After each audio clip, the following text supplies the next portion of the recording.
حق نگر حق نما پیش رو اے حبیب خدا مرحبا. الحمد لله نحمده ونستعينه ونستغفره ونؤمن به ونتوكل عليه ونعوذ بالله من شرور أنفسنا ومن سيئات أعمالنا. من يهده الله فلا مضل له ومن يضلله فلا هادي له. ونشهد أن لا إله إلا الله وحده لا شريك له. ونشهد أن سيدنا ومولانا محمدا عبده ورسوله صلى الله تعالى عليه وعلى آله وصحبه وبارك وسلم تسليما كثيرا كثيرا. أما بعد فأعوذ بالله من الشيطان الرجيم. بسم الله الرحمن الرحيم. ومن أحسن قولا ممن دعا إلى الله وعمل صالحا وقال إنني من المسلمين. صدق اللہ العظیم.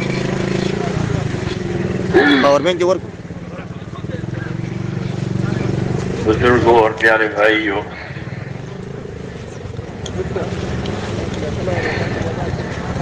اللہ تعالیٰ کی نعمتیں اور اس کے انعام اکرام وہ بندوں کی طرف بارش سے بھی زیادہ ہے، بہت، اور ہر آن بڑھتے ہی رہتے ہیں. انعام اکرام اپنی نعمتوں کو اور احسانوں کے نیچے فرمایا ہم نے تم کو ڈھانپ دیا. تو انعام اکرام اللہ کی طرف سے بہت زیادہ ہے. اللہ کی ذات کریم ہے، اس لیے بندوں کے ساتھ، مخلوق کے ساتھ کرم کا معاملہ کرتے ہیں. مخلوق اللہ کے کرم کا مظہر ہے. مخلوق کو پیدا کیا ہے تاکہ اس کا کرم ظاہر ہو. من نہ کردم خلق تاسودے کنم بلکہ تابر بندگاں جودے کنم. کہ میں نے مخلوق اس لیے نہیں پیدا کی ہے کہ میں اس کے ذریعے سے کوئی اپنا فائدہ حاصل کروں.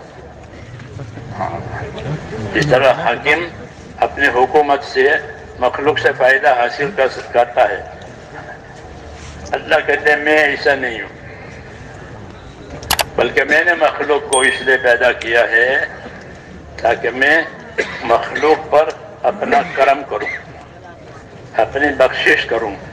کیونکہ ہر مخلوق محتاج ہے، ہر مخلوق محتاج ہے، ان کے حاجتیں الگ الگ ہے. خاص طور سے انسان وہ بہت کمزور ہے. خلق الانسان ضعیفا، کہ انسان کمزور پیدا کیا گیا ہے. اس لیے تمام مخلوق سے زیادہ اکرام انسان کا اللہ نے کیا ہے. وَلَقَدْ كَرَّمْنَا بَنِي آدم، ہم نے آدم کی اولاد کو مکرم بنایا ہے، اس کا اکرام کیا ہے. اور سمندروں میں اور خشکیوں میں ہم ان کو اٹھائے اٹھائے پھراتے ہیں. سمندروں میں کشتیوں میں پھرتا ہے، ہاں، اور کوئی مخلوق نہیں پھرتی.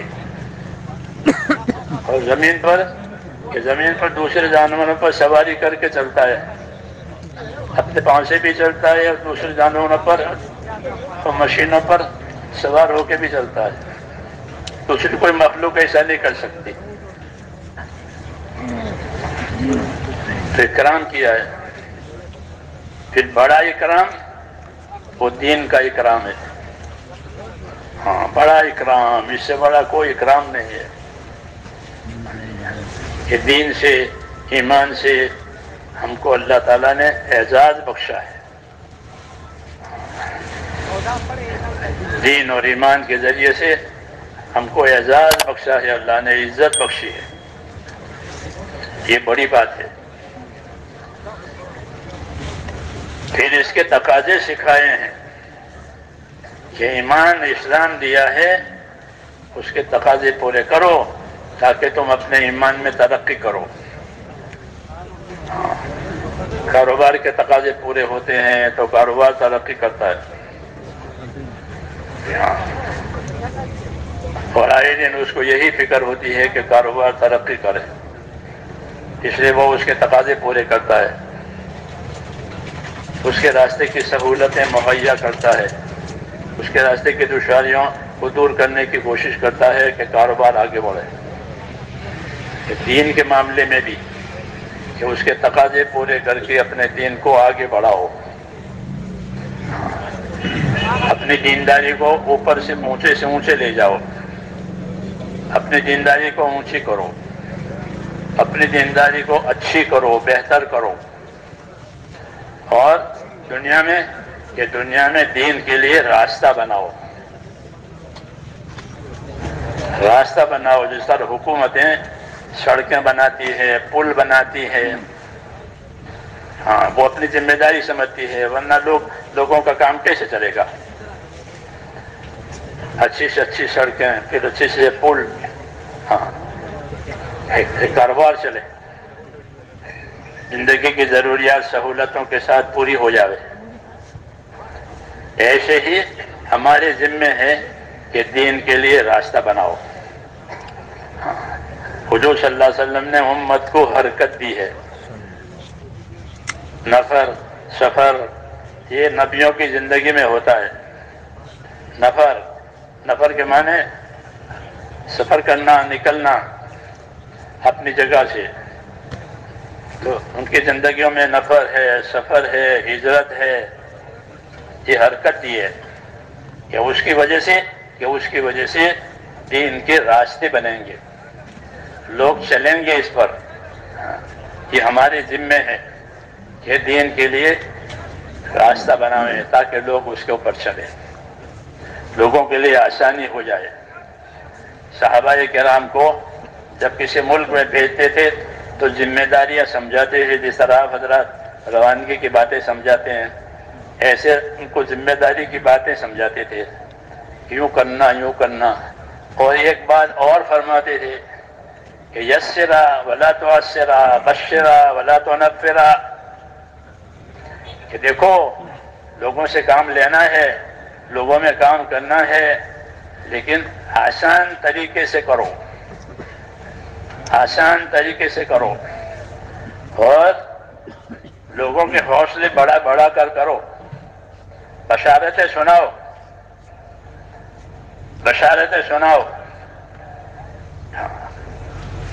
جب بشارتیں سنیں گے مسلمان، چونکہ مسلمان ہے تو اس کے اندر عمل کی تحریک ہوتی ہے، بشارت سننے کی وجہ سے کہ اللہ یہ دیں گے اور تم عمل کرو گے تو یہ ملے گا، تو اندر تحریک ہوتی ہے، تو اس کے لیے عمل آسان ہو جاتا ہے۔ اس لیے فرماتے تھے کہ بشرا، بشارتیں سنانا لوگوں کو۔ نبی کو بھی یہی حکم ہے کہ فبشر العباد، اے نبی بشارتیں سناؤ، خوشخبریاں سناؤ انعام اکرام کی، تاکہ تحریک ہو جائے دلوں میں، جذبہ پیدا ہو جاوے، حوصلہ بڑھ جاوے، اور ذمہ داری پوری ہونا آسان ہو جائے۔ دنیا ذمہ داریوں کے پورا کرنے کی جگہ ہے، آخرت بدلہ پانے کی جگہ ہے۔ جو ذمہ داری پوری کرے گا اس کو آخرت کا بدلہ ملے گا، اور دنیا میں ذمہ داریوں کے راستے کی مددیں ملے گی، کیونکہ آدمی اپنی ذمہ داریوں کے پورا کرنے میں مدد کا بھی محتاج ہے، اور ذمہ داری کا بھی ذمہ دار ہے، لیکن اپنی ذمہ داریوں کے پورا ہونے میں وہ مدد کا محتاج ہے، تو کہ مدد بھی کریں گے، ذمہ داریاں اڑی جائے گی تو مدد بھی ہوگی۔ فرمایا المعونۃ علی قدر المعونہ، کہ اللہ کی مدد اتنی حاصل ہوگی جتنی ذمہ داری پوری کی جائے گی۔ ذمہ داری نہیں اڑی ہے پھر مدد کا کوئی سوال نہیں پیدا ہوتا۔ مدد کے آنے کا راستہ ذمہ داریوں کا اوڑھنا ہے، کہ ذمہ داریوں کو اوڑھ لو، بس اس کے بعد مدد ہے۔ بعض دفعہ ذمہ داریوں کے لینے کے بعد آسانیاں آتی ہے، بعض دفعہ ذمہ داریاں اوڑھنے کے بعد مشکلات بھی آتی ہے۔ دنیا ہے، یہاں اجالا بھی ہوتا ہے، اندھیرا بھی ہوتا ہے، تنگی بھی ہوتی ہے، وسعت بھی ہوتی ہے، تو کبھی ذمہ داریوں کے اٹھانے میں دشواری آتی ہے کہ کوئی بات نہیں، دشواری کے پیچھے آسانی آئے گی.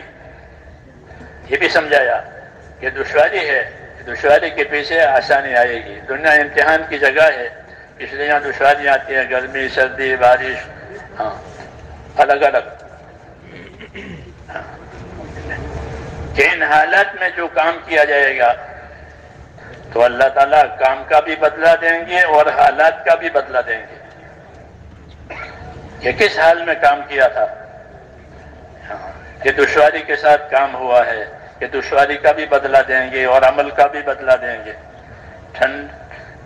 سردی میں وضو کیا سخت سردی ہے تو سردی کا بھی انعام ملے گا، وضو کا بھی انعام ملے گا، سردی کا بھی انعام ملے گا اور وضو کا بھی انعام ملے گا.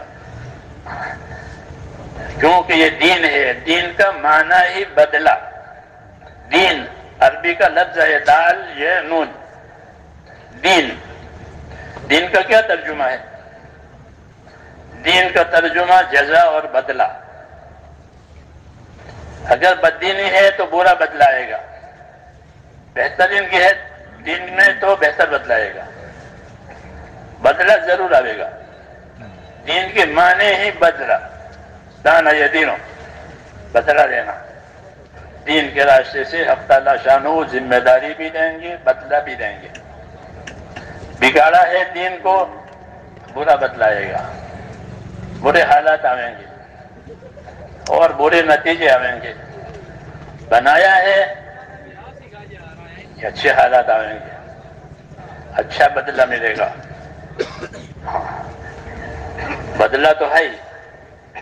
اللہ کی صفت ہے دیان. اللہ کی صفت کیا ہے؟ دیان. جیسے غفار، ستار، رحمان، ایسے دیان. کہ دیان کا کیا مطلب ہے؟ کہ دیان کا مطلب ہے بدلہ چکانے والا. قیامت میں اللہ اعلان کرے انا الدیان، میں بدلہ چکانے والا ہوں. اس لیے ذرے ذرے کا حساب ہوگا. ایک ذرے کے برابر نیکی ہے کہ ہاں لے لو، ایک ذرے کے برابر بدی ہے کہ بھگتو. کیوں؟ فرمایا انا الدیان، میں بدلہ چکانے والا ہوں، یہاں انصاف کرنے والا ہوں.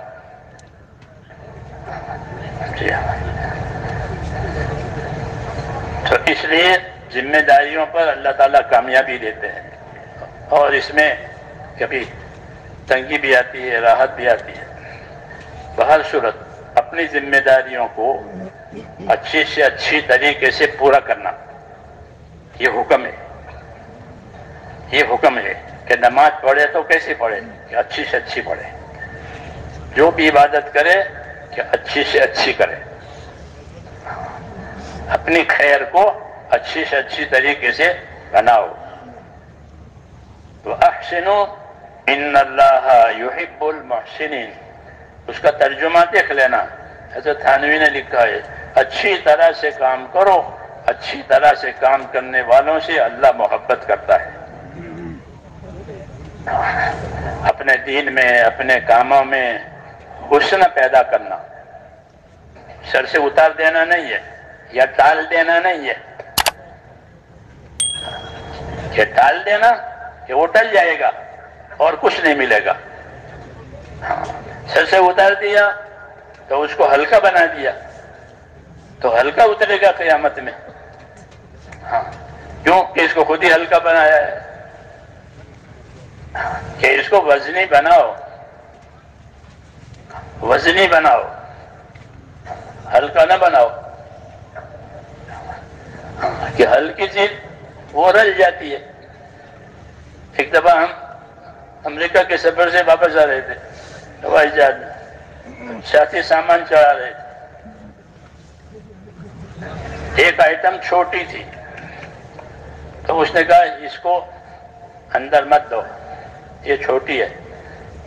تو پھر کیا کریں کہ اس کو بڑی بناؤ. چھوٹی کو بڑی بناؤ، نہیں تو اتارنے والا اس سے وہ چھوٹی چیز چھوٹ جائے گی۔ بڑے بڑے لوگوں کے سامان ہوتے ہیں کہ چھوٹی کو بڑی کیسے بناویں، تو کہا کسی بڑے کارٹون میں اس کو رکھ دو، تو پھر وہ نظر سے اوجھل نہیں ہوگا بڑا کارٹون، تو تمہاری چھوٹی آئٹم وہ اس کی نظر سے اوجھل رہے گی۔ یہ نصیحت کی۔ ارے کہ اپنے تجربے ہوتے ہیں نا، تو ایسے ہی عمل کہ اپنے عمل کو وزنی بناؤ، اس میں خوبی پیدا کرو۔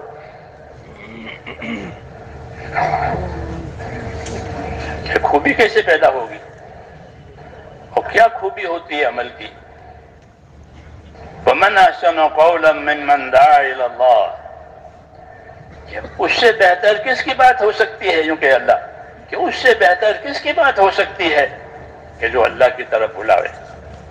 کہ اس کی بات تو بہت بہتر ہے کہ اللہ کی ذات تو خوبیوں کا منبع اور مرکز ہے۔ کمزوریوں سے اللہ کی ذات پاک ہے اور خوبیوں والا ہے۔ ان حمید مجید، اللہ کا نام حمید مجید، درود شریف پڑھتے ہیں تو آخر میں حمید مجید ہے۔ حمید خوبیوں والا، مجید بزرگی والا، صفت ہے اللہ پاک۔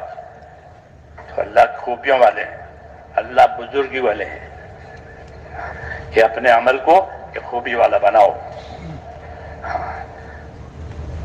اپنے عمل کو خوبی والا بناؤ، حسن والا بناؤ۔ دعا مانگتے تھے حضور صلی اللہ علیہ وسلم نماز کے بعد، ہم کو بھی مانگنی چاہیے اور حکم بھی دیا ہے کہ نماز کے بعد دعا مانگو۔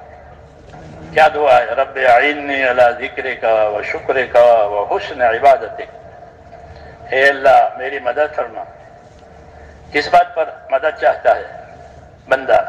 میں مدد چاہتا ہوں آپ کے ذکر کرنے پر، تاکہ میں آپ کا ذاکر بنوں، اور میں مدد چاہتا ہوں آپ کے شکر کرنے پر، تاکہ میں آپ کا شاکر بندہ بنوں۔ ذکر، شکر،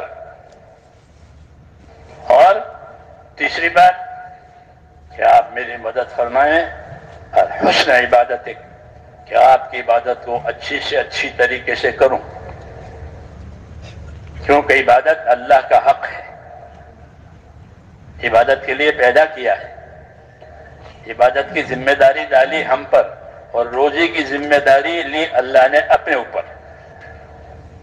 یہ ترتیب ہے کہ عبادت کی ذمہ داری بندوں پر اور ان کی روزی کی ذمہ داری کس پر؟ اللہ۔ وَمَا خَلَقْتُ الْجِنَّ وَالْإِنسَ إِلَّا لِيَعْبُدُونَ، میں نے جنوں کو اور انسانوں کو صرف اپنی عبادت کے لیے پیدا کیا۔ مَا أُرِيدُ مِنْهُمْ مِنْ رِزْقٍ، میں ان سے روزی نہیں چاہتا۔ وَمَا أُرِيدُ أَن يُطْعِمُونَ، اور یہ بھی نہیں چاہتا یہ مجھے کھانا کھلاوے، یہ کیا کھانا؟ ان اللہ هو الرزاق ذو القوة المتین، کہ اللہ، جب جو اللہ سے کہا ان اللہ، اپنا ذاتی نام ہے اللہ کا، کہ اللہ کہ وہ تو بہت روزی دینے والا ہے، بہت بڑی طاقتور اس کی ہستی ہے، اس لیے روزی تم سے، روزی نہیں چاہتا تم سے، تم عبادت کرو، روزی کا مسئلہ ہمارے ہاتھ میں ہے۔ تو میں ان کا عبادت کی ذمہ داری ہم پر ڈالی، روزی کی ذمہ داری اپنے ذمہ لی۔ یہ احسان ہے اللہ تعالیٰ کا۔ تو اس لیے حضور فرماتے ہیں حسن عبادت، کہ میں آپ کی عبادت اچھی سے اچھی کروں، اس کے لیے میری مدد فرما، میرا ہاتھ بٹا، اعانت، کہ میرا ہاتھ بٹا۔ ہاتھ بٹانے کو کہتے ہیں، کرنا تو ہے ہی، کوئی بھاری کام ہو گیا میرا ہاتھ بٹاؤ، تو مجھے کرنا تو ہے ہی ہے، لیکن آپ اچھی سے اچھی عبادت کرنے میں میرا ہاتھ بٹاؤ۔ تو میرے دوستو، عمل میں چاہے دعوت کا عمل ہو، عبادت کا عمل ہو، کوئی عمل ہو، کہ وہ خوبی والا ہونا چاہیے، خوبی والا ہونا چاہیے۔ کہ اس کی کیا خوبی ہے؟ کہ سب سے پہلے اس کی خوبی، عمل کی خوبی، نیت کی خوبی، اچھی سے اچھی نیت سے کام کرے، یہ پہلی خوبی ہے۔ کہ اپنی نیتوں کو اچھا سے اچھا بناؤ. ہاں، کوئی فالتو غرض عمل کے پیچھے نہ ہو،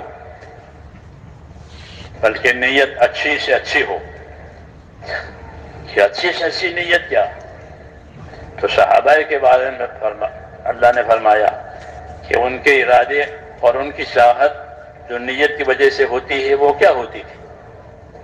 تو فرمایا کہ یبتغون فضلا من اللہ ورضوانا، کہ وہ حضرات کیا چاہتے تھے؟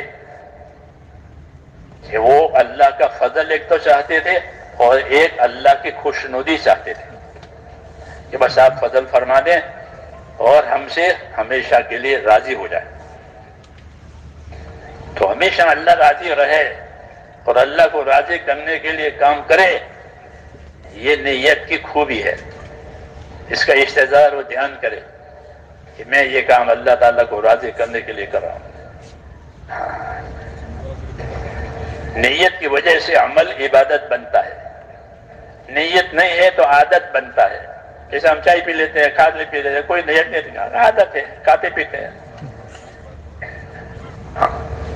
اور نیت کرے تو کہ نیت کرے تو وہ عمل بن جاتا ہے. اس لیے نیت کی خوبی سب سے پہلے کہ نیتوں کو اچھی سے اچھی اور اونچی سے اونچی، اونچی سے اونچی اور اچھی سے اچھی نیت بناؤ. آدمی کو وہ ملے گا جو اس کی نیت میں ہوگا. تو حسن نیت کہ اچھی نیتوں کے ساتھ کام کیا جاوے. اللہ کو خوش کرنا ہے، اللہ کے بندوں کے ساتھ ہمدردی کرنی ہے، کیونکہ انبیاء کرام علیہ السلام کا یہی طور طریقہ ہوتا تھا کہ وہ کام کو صرف اللہ کے لیے کرتے تھے. اپنی قوم سے کہتے تھے دیکھو میں کام کرتا ہوں، محنت کرتا ہوں، تمہاری خدمت بھی کرتا ہوں، لیکن میں تم سے کچھ نہیں چاہتا، مجھے تم سے کچھ نہیں لینا ہے. تم میرا اجر جو ہے اور میرا بدلہ وہ اللہ کے ذمہ ہے. نہ مجھے تمہارے مال میں شرکت کرنی ہے، نہ تمہاری حکومت میں شرکت کرنی ہے، نہ تمہاری جائیداد میں شرکت کرنی ہے. مجھے نہیں چاہیے تمہاری چیز، مجھے تمہاری چیز نہیں چاہیے. ہاں تم میری بات لے لو. کیوں؟ کہ میں اس کو اللہ کے لیے کرتا ہوں اور تمہاری بھلائی چاہتا ہوں. تو نیت میں مخلوق امت کی ہمدردی، جس طرح نیت میں اللہ تعالیٰ کی رضامندی چاہنا، اس طرح دین کے کام کرنے والے اپنی نیتوں میں امت کی ہمدردی کی نیت کرے کہ امت کے ساتھ ہمدردی کرنی ہے، امت کے ساتھ بھلائی کرنی ہے، اور اپنے دین کی نصرت کی نیت کرے کہ یہ کام میں اللہ کے دین کی نصرت کے لیے کر رہا ہوں. تو نصرت کا بھی اجر ملے گا، امت کے ساتھ خیرخواہی اور ہمدردی کا بھی اجر ملے گا. جی ہاں، اللہ کو خوش کرنے کا بھی اجر ملے گا. حسن نیت، اپنے نیتوں کو اچھی سے بناؤ. کہ جو مخلصین ہوتے ہیں، اخلاص والے ہوتے ہیں، وہ ہدایت کے چراغ ہوتے ہیں. جیسے چراغ سے روشنی ہو رہی ہے، ایسے مخلصین کی وجہ سے کہ حق کی روشنی پھیلے گی، باطل کا اندھیرا ٹلے گا. المخلصون ہم مصابیح الہدی، کہ جو مخلصین ہیں وہ ہدایت کے چراغ ہیں، اور انہی کی وجہ سے دنیا کی فتنے چھٹیں گے. جس طرح اغراض والوں کے ذریعے سے فتنے سمیٹ کر آتے ہیں، حدیثوں میں ہے کہ فتنے سمیٹ کر آئیں گے جیسے رات کا اندھیرا، جتنی رات گزرے گی اتنا اندھیرا کبھی ہوگا، ایسے فتنے. لیکن جب مجمع مخلصین کا ہوگا، اخلاص والے کچھ نہیں چاہتے، صرف اللہ کو چاہتے ہیں اور اس کے کام کو چاہتے ہیں، اور لوگوں کی ہمدردی چاہتے ہیں، لوگوں سے اپنی تعریف، اپنی بڑائی، اپنا مقام، کچھ نہیں. کہ لوگ معتقد بنے کہ نہیں، لوگوں کو معتقد نہیں بنانا ہے، لوگوں کو اللہ سے جوڑنا ہے، اپنی ذات سے نہیں جوڑنا ہے. ہاں، نبیوں کا یہ طریقہ ہے کہ لوگ اللہ سے جڑ جائیں. جب لوگ اللہ سے جڑ جاتے ہیں تو اللہ تعالیٰ نبی کو واپس بلا لیتے ہیں کہ کام ہو گیا. ابو بکر رضی اللہ تعالیٰ نماز پڑھا رہے ہیں بیماری میں، اور لوگ آپ کے پیچھے نماز پڑھ رہے ہیں، تقریباً 17 نمازیں پڑھائی بیماری میں. تو امت جو ہے اپنے کام کو لے کر کے اپنے ذمہ دار کے ساتھ جڑ گئی. اللہ نے اپنے نبی کو بلا لیا کہ آپ کا کام ہو گیا، کہ لوگ اللہ کی طرف متوجہ ہو گئے، متوجہ ہونے والے بھی ہو گئے اور متوجہ کرنے والے بھی پیدا ہو گئے. اب آپ آ جائیے، آپ کا کام ہو گیا ہے. کیوں کہ یہ سب مخلص ہیں، لوگوں اپنی ذات سے نہیں جوڑتے ہیں کہ لوگ میرے کمال کا اقرار کریں کہ نہیں. کمال تو اللہ کی ذات میں ہے بس، خیر کہ اللہ کے خزانے میں ہے. اس لیے اللہ سے جڑنا ہے اور لوگوں کو اللہ سے جوڑنا، یہ مخلصی. اخلاص والے جو ہوتے ہیں یہ ہدایت کے چراغ ہیں، ان کے ذریعے سے حق کی روشنی پھیلے گی اور فتنے، ان کے ذریعے سے فتنے ختم ہو جائیں گے. تو حسن نیت کہ اپنے کام میں خوبی پیدا کرنے میں پہلی منزل کہ وہ اپنے نیتوں کو اچھی سے اچھی بناؤ. ہاں، مخلصین کے ساتھ رہو، سچوں کے ساتھ رہو. ہاں، سچوں کے ساتھ، اخلاص والوں کے ساتھ رہنے سے ہی اخلاص ملتا ہے. اخلاص کہاں ملے گا؟ ایک تو اچھی صحبت میں ملے گا، اللہ والوں کی صحبت، اس سے اخلاص ملتا ہے، اس سے اخلاص ملتا ہے. اور دوسرا درجے میں اخلاص ملتا ہے اللہ کی بتائی ہوئی بات میں لگے رہنے سے. بات پر اور کام پر لگے رہے. حضرت جی فرماتے تھے لگے رہو، اخلاص بھی آتا رہے گا. اس طرح ایک پھل آم کا وہ اپنے پیڑ سے لگا رہتا ہے، پہلے چھوٹا ہوتا ہے، پھر دھیرے دھیرے بڑھتا ہے، پھر اس کی سائز پوری ہو جاتی ہے، پھر اس کا رنگ بدلتا ہے، پھر اندر سے اس کا ذائقہ بدلنا شروع ہوتا ہے تو اس کی خوشبو پیدا ہو جاتی ہے، پھر رنگ بدلتا ہے. لوگ سونگھ کر خریدتے ہیں کہ اندر سے بھی ٹھیک ہو گیا اور باہر سے بھی ٹھیک ہو گیا. کیوں کہ مسلسل درخت کے ساتھ لگا رہا. فرماتے تھے کہ لگے رہو، لگے رہو، اخلاص بھی آتا رہے گا. یہ تربیت کی بات فرمائی ہے. حالات آتے ہیں آدمی کے کام میں لگنے پر، اچھے برے، کبھی بھاری حالات آتے ہیں، کبھی ہلکے حالات آتے ہیں مختلف جگہ سے، لیکن فرمایا لگے رہو. اگر کٹ کر وہ پھل نیچے گر جاتا ہے پھر اس کی کوئی حیثیت نہیں ہوتی.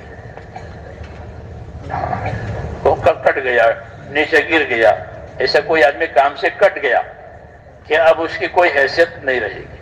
بلکہ جو پھل ٹوٹ کے نیچے گرا ہے جو آتا ہے تو اس کو جھاڑو دے کر باہر پھینک دیتا ہے، جھاڑو میں آ جاتا ہے. وہ بازار میں نہیں آتا، جھاڑو میں.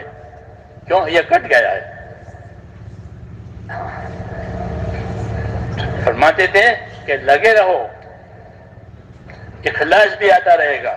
جیسے وہ پھل آم کا میں نے کہا کہ وہ لگا رہا ہے تو وہ اپنی ترقی پر جاتا ہے، پھر وہ پک جاتا ہے اور کھانے کے لائق، خریدنے کے لائق، بازار میں لانا کے لائق، ملکوں میں بھیجنے کے لائق. جب یہ وہ کوالٹی ہے جو باہر جائے گی. مال کی ایک قسم باہر جاتی ہے، مال کی ایک قسم اندرون میں رہتی ہے. جہاں یہ اس کی سطح اونچی ہو گئی، یہ پورے عالم کے لیے مفید ہو گیا یہ پھل. ایسے ہی میرے دوستو انسان کی حالت ہے کہ جب وہ اپنے مقصد زندگی کے ساتھ اخلاص سے ہر حال میں لگا رہے گا کہ اللہ تعالیٰ اسے اوپر لائیں گے، پوری دنیا کے لیے اس کو خیر کا ذریعہ بنائیں گے. طوبى لعبد جعله الله مفتاحا للخير ومغلاقا للشر. خوش نصیب ہے وہ بندہ کہ جس کو اللہ خیر کے پھیلنے کا اور شر کے مٹنے کا ذریعہ بنائے. اسے نبوت ہوتا ہے نبی کہ نبی کے ذریعے سے خیر آتی ہے، شر ختم. مکہ فتح ہو گیا تو حضور یہ قل جاء الحق وزهق الباطل، حق آ گیا باطل مٹ گیا، باطل کو تو مٹنا ہی مٹنا ہے. نبی خیر کا ذریعہ ہوتا ہے، حق کے پھیلنے کا ذریعہ ہوتا ہے. تو اچھی نیت، اپنی نیتوں کی نگرانی کریں کہ ہاں نیت کہ دل کا رخ کس طرف ہے. اگر دل کا رخ غیر خدا کی طرف ہے تو اخلاص ختم. کہ دل کا رخ غیر خدا کی طرف نہیں، مجھے کوئی دیکھتا ہے، مجھے کوئی کیا کہے گا، مجھے کچھ نہیں، کچھ نہیں. اللہ دیکھتا ہے، اللہ دینے والا ہے، اللہ حساب لینے والا ہے. ہاں تو دل کا رخ اللہ کی طرف ہو جائے. جب آدمی سیدھا چلتا ہے تو اللہ تعالیٰ اس کے دل کو بھی سیدھا کر دیتے ہیں. پھر اس کے اخلاص کی وجہ سے اس کے عمل کی قیمت بڑھ جاتی ہے. تو ایک خوبی اپنے کام میں اخلاص کی ہے کہ اپنی نیتوں کو مخلص. نیت کی خوبی، پھر اعمال کی خوبی کہ اعمال اچھے سے اچھے وجود میں آئے. اچھے اعمال، اللہ نے اعمال دیے ہیں ہم کو، اس کے طریقے دیے ہیں. جی ہاں، فرائض بھی ہے، نوافل بھی ہے، جی ہاں واجبات بھی ہے، یہ سب اعمال دیے ہیں. اچھی نیت، اچھے اعمال. کوئی عمل ہلکا نہیں ہے، کوئی بھی عمل ہلکا نہیں ہے، اس کی بڑی قیمت ہے. اس لیے ہر نیک عمل کو کرنے کی حرص. فرمایا کہ کسی نیک عمل کو ہلکا مت سمجھو، کسی عمل کو ہلکا مت سمجھو، اس کا بدلہ اللہ کے ہاں بڑا ہے. اگر اپنے بھائی سے خندہ پیشانی سے مل سکو کہ مومن بھائی ہے، اس کو خندہ پیشانی سے مل کہ یہ بھی کرو، کہ یہ بھی عمل ہوگا، اس کا بھی بدلہ ملے گا، اور جو بدلہ ملے گا وہ ہمیشہ کے لیے ملے گا. اخلاص والوں کو اچھی نیت، اچھے اعمال. اعمال کی تو اللہ کی طرف سے ہدایت ہوتی ہے. ہاں اس کے حکم ہوتے ہیں، نبی کے طریقے سے اس کے طریقے ہوتے ہیں. تو اللہ کا حکم اور نبی صلی اللہ علیہ وسلم کا طریقہ یہ آتا ہے تو وہ اعمال اچھے بنتے ہیں. اس لیے اس کا علم ہونا چاہیے کہ اللہ کا کیا حکم ہے اور اس کا نبی کا کیا طریقہ ہے، تاکہ وہ عمل اچھا بنے. نہیں تو رواجی ہو جائے گا. حکم کی رعایت نہیں ہے، طریقے کی رعایت نہیں ہے، نیت کی رعایت نہیں ہے، تو وہ رواجی چیز ہے. دین جب رواج میں آ جاتا ہے تو وہ دین برباد ہو گیا، اس کی حقیقت ختم ہو گئی. اس لیے یہ حکم ہے کہ اپنے اعمال کو حکم والا، طریقوں والا، اخلاص والا، یہ اپنے اعمالوں کو بنانا ہے. اس کا علم ہمارے پاس ہونا چاہیے. تو نیت کی خوبی، عمل کی خوبی یہ اپنے اندر بنانی ہے. تیسری کہ اخلاق کی خوبی. اخلاق کی خوبی کہ اچھے اخلاق. اخلاق کا تعلق بندوں سے ہوتا ہے، نیت اور عمل کا تعلق اللہ سے ہوتا ہے. اللہ نیتوں کو اور عملوں کو دیکھتے ہیں. اور اخلاق کا تعلق بندوں سے ہوتا ہے. ہاں کہ اللہ کے بندوں میں بندے بن کر کے رہو. یہ فرماتے تھے حضرت کہ اخلاق بندوں میں بندہ بن کر رہو. ہاں نہ اپنی بڑائی ہے، نہ اپنی بڑائی تسلیم کروانی ہے، نہ کوئی حقیر ہے، نہ کسی کو حقیر جاننا ہے. حقدار کا حق دینا ہے، حقدار کا حق دینا ہے. ہاں کہ اللہ کے بندوں میں بندہ بن کر کے رہنا. اخلاق اپنی ذات سے فائدہ پہنچانا، دوسروں سے نفع کی امید نہیں رکھنا. اخلاق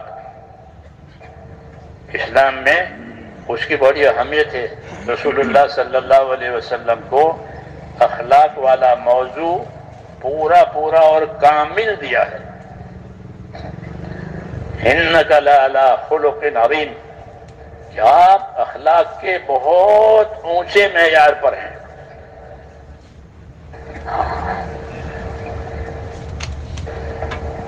تبلیغ میں مولانا سعید فرماتے تھے کہ تبلیغ میں اخلاق کی مشق ہے. کیونکہ ہر قسم کے لوگوں سے ملنا ہوگا، ہر جگہ پر جانا ہوگا، ہر ماحول میں رہنا ہوگا، تو کیسے رہیں گے؟ کہ اخلاق سے، صبر سے، برداشت کے ساتھ، خدمت کے ساتھ. اس کو معاشرت کہتے ہیں کہ دوسروں کے ساتھ کیسا رہنا. معاشرت عربی کا لفظ ہے کہ دوسروں کے ساتھ کیسے رہو گے، کہ دوسروں کے ساتھ حسن معاشرت سے رہو گے، اچھی طرح دوسروں کے ساتھ ہمارا برتاؤ ہوگا. رسول صلی اللہ علیہ وسلم جس زمانے میں بھیجے گئے تھے معاشرہ بالکل خراب تھا. جی ہاں، بہت انتہائی درجہ یتیموں کا مال کھا جاتے تھے، مسافروں کو لوٹ لیتے تھے، کمزوروں کو دباتے تھے. جی ہاں، کوئی حق ادا کرنے کی بات نہیں. معاشرے میں ظلم اور لین دین میں بے ایمانی معاملات. اسلام نے معاشرت کی بنیاد احسان پر رکھی کہ دوسروں کے ساتھ کیسا معاملہ کرو گے کہ احسان کا معاملہ کریں گے. ہاں، دوسروں کے ساتھ کے معاملات کیسے ہوں گے کہ معاملات میں ایمانداری ہوگی، معاشرت میں احسان ہوگا، معاملات اور لین دین میں ایمانداری ہوگی. یہ دو چیزیں بندوں سے ہوتی ہے، جس کو ہمارا چوتھا نمبر ہے وہ کہ دوسروں کے ساتھ کیسا برتاؤ کرو گے. تو ہمیں اللہ نے حکم دیا ہے کہ دوسروں کے ساتھ برتاؤ کرنے میں احسان،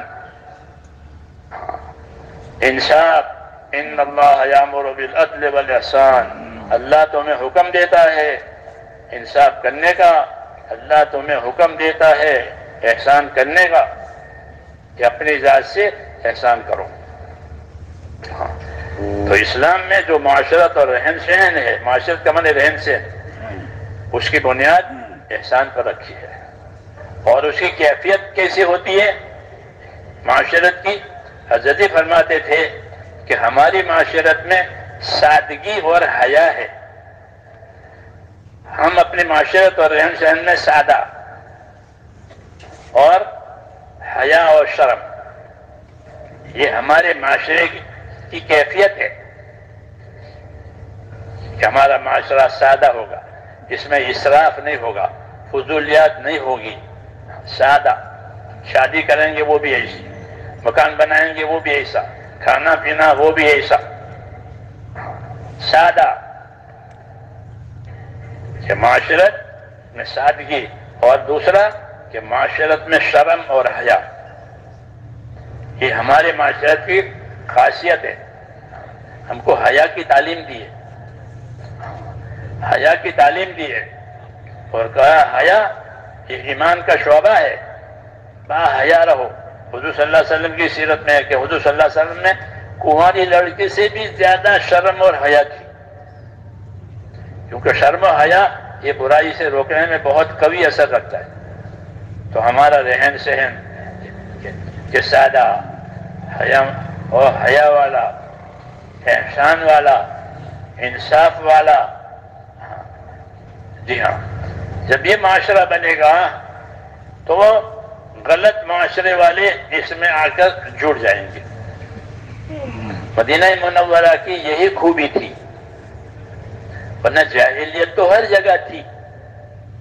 جب حضور صلی اللہ علیہ وسلم تشریف لائے، آپ نے اپنی دعوت دی، آپ نے اپنی تعلیمات دی، تو لوگوں کی معاشرت بدل گئی، لوگوں کا رہن سہن بدل گیا، کہ ان کے اندر انصاف کی، احسان کی، ہمدردی کی یہ کیفیت پیدا ہوئی، اور وہ بھائی ہو گئے. دشمن تھے بھائی ہو گئے، احسان کرنے والے ہو گئے، حق ادا کرنے والے ہو گئے. تو جب یہ معاشرہ ہوا تو دوسرے معاشرے میں جو لوگ پریشان ہو رہے تھے، کیونکہ وہاں تو ظلم ہے، بے انصافی ہے، تو کٹ کر کے یہاں آ جاتے. الحمدللہ اس دعوت و تبلیغ کا جو رخ ہے وہ معاشرے والا رخ ہے. ہمارے پاس کوئی دولت نہیں ہے، ہمارے پاس کوئی حکومت نہیں ہے، ہمارے پاس کوئی اقتدار نہیں ہے، پھر یہ کام کس بل پر چل رہا ہے؟ کہ یہ معاشرت کے بل پر چل رہا ہے کہ ہم لوگوں کو اپنے بھائی بنا کر کے کام میں لگاتے ہیں۔ گشت میں آپ حضرات بات کرتے ہیں، دیکھو بھائی ہم آپ اور بھائی ہیں، ہم نے اپنے کلمہ پڑھا ہے لا الہ الا اللہ، یہ بنیاد اخوت کہ حضور صلی اللہ علیہ وسلم کی محنت سے یہ چیز پیدا ہو گئی۔ حیات الصحابہ کا دوسری جلد جو ہے وہ اس میں یہ چیز ہے کہ لوگوں کو ایک بنا دیا بھائی چارے کے ساتھ، کسی دوسری غرض پر نہیں کہ تمہاری اکثریت ہو جائے گی کہ نہیں، بھائی بنو، کونوا عباد اللہ اخوانا، یہ آپ کی آواز ہے، یہ آپ کی دعوت ہے کہ کونوا عباد اللہ اخوانا، اللہ کے تو بندے بنو، ہاں بڑے نہ بنو، بڑے نہ بنو۔ بڑا کون ہے؟ بڑا کون ہے؟ اللہ بڑا ہے، اللہ اکبر۔ زمینوں میں آسمانوں میں بڑائی صرف اللہ کی ذات کے لیے ہے۔ وَلَهُ الْكِبْرِيَاءُ فِي السَّمَاوَاتِ وَالْأَرْضِ، اللہ ہی کے لیے بڑائی ہے آسمانوں میں بھی اور زمینوں میں، اور اللہ ہی معبود ہے آسمانوں میں بھی اور زمینوں میں بھی۔ تو بڑائی یہ تو اللہ کے لیے ہے اور کسی کے لیے نہیں ہے۔ جو اپنے اندر بڑائی لاوے گا اللہ اس کو نیچا کرے گا، وہ اللہ سے مقابلہ کر رہا ہے کیونکہ بڑائی میں کوئی شریک نہیں ہے۔ جو اپنے آپ کو بڑا بناوے کہ وہ ذلیل ہوگا خدا کی بڑائی کے سامنے۔ کل کبریا اور ردائی، کہ بڑائی یہ تو میرا پوشاک ہے، میری چادر ہے۔ اب جو بڑائی اختیار کرتا ہے وہ میرے پوشاک کو کھینچتا ہے، یہ فرمایا کہ جو بڑا بنتا ہے کہ وہ گویا میرے پوشاک کو، میرے چادر کو کھینچ رہا ہے۔ اندازہ لگاؤ کسی کے لباس کھینچے، اس لیے بڑائی کسی کا حق نہیں ہے سوائے اللہ کے۔ اس لیے نبی کی دعوت ہے کہ کونوا عباد اللہ اخوانا، اللہ کے تو بندے رہو، ہر وقت اس کے سامنے جھکے رہیں، اس کی خدائی کے سامنے جھکنا، کہ اللہ کو جھکنا پسند ہے۔ سجدے میں بندہ ہوتا ہے تو وہ سب سے زیادہ اللہ سے قریب ہوتا ہے۔ سجدے کی آیت پڑھی اور سجدہ کیا، قرآن شریف میں سجدے کی آیتیں ہیں۔ سجدے کی آیت پڑھ کر کے جب بندہ سجدہ کرتا ہے تو شیطان دور جا کر کے روتا ہے، حدیثوں میں ہے کہ کیوں کہ امر ابن آدم بالسجود فسجد فلہ الجنہ، کہ آدم کے بیٹے کو سجدے کا حکم ہوا، وہ سجدہ کرتا ہے اس کے جنت ہے، مجھے سجدہ کا حکم ہوا میں نے انکار کیا تو میں مردود ہو گیا۔ سجدے کی قدر ہے اللہ کے یہاں، وہ بھی جانتا ہے۔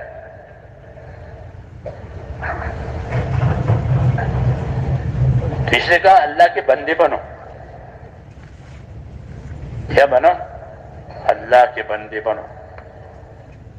سب سے بڑا شرف انسان کے لیے وہ بندگی کا شرف ہے، دولت کا، حکومت کا یہ شرف نہیں، یہ عارضی ہے۔ سب سے بڑا شرف وہ کیا ہے؟ بندہ بننا، میں اللہ کا بندہ ہوں۔ حضور صلی اللہ علیہ وسلم کو اللہ نے بندے سے خطاب کیا، عبدہ و رسولہ، ہم کہتے ہیں عبدہ و رسولہ، کہ محمد کون ہے؟ کہ محمد اللہ کے بندے ہیں۔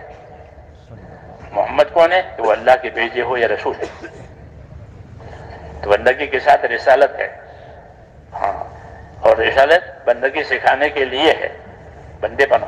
اس لیے آپ نے فرمایا اللہ کے بندے بنو، یہ بھی بندہ میں بھی بندہ، کسی کو کوئی بزرگی نہیں ہے، اللہ جانتا ہے کون بڑا ہے۔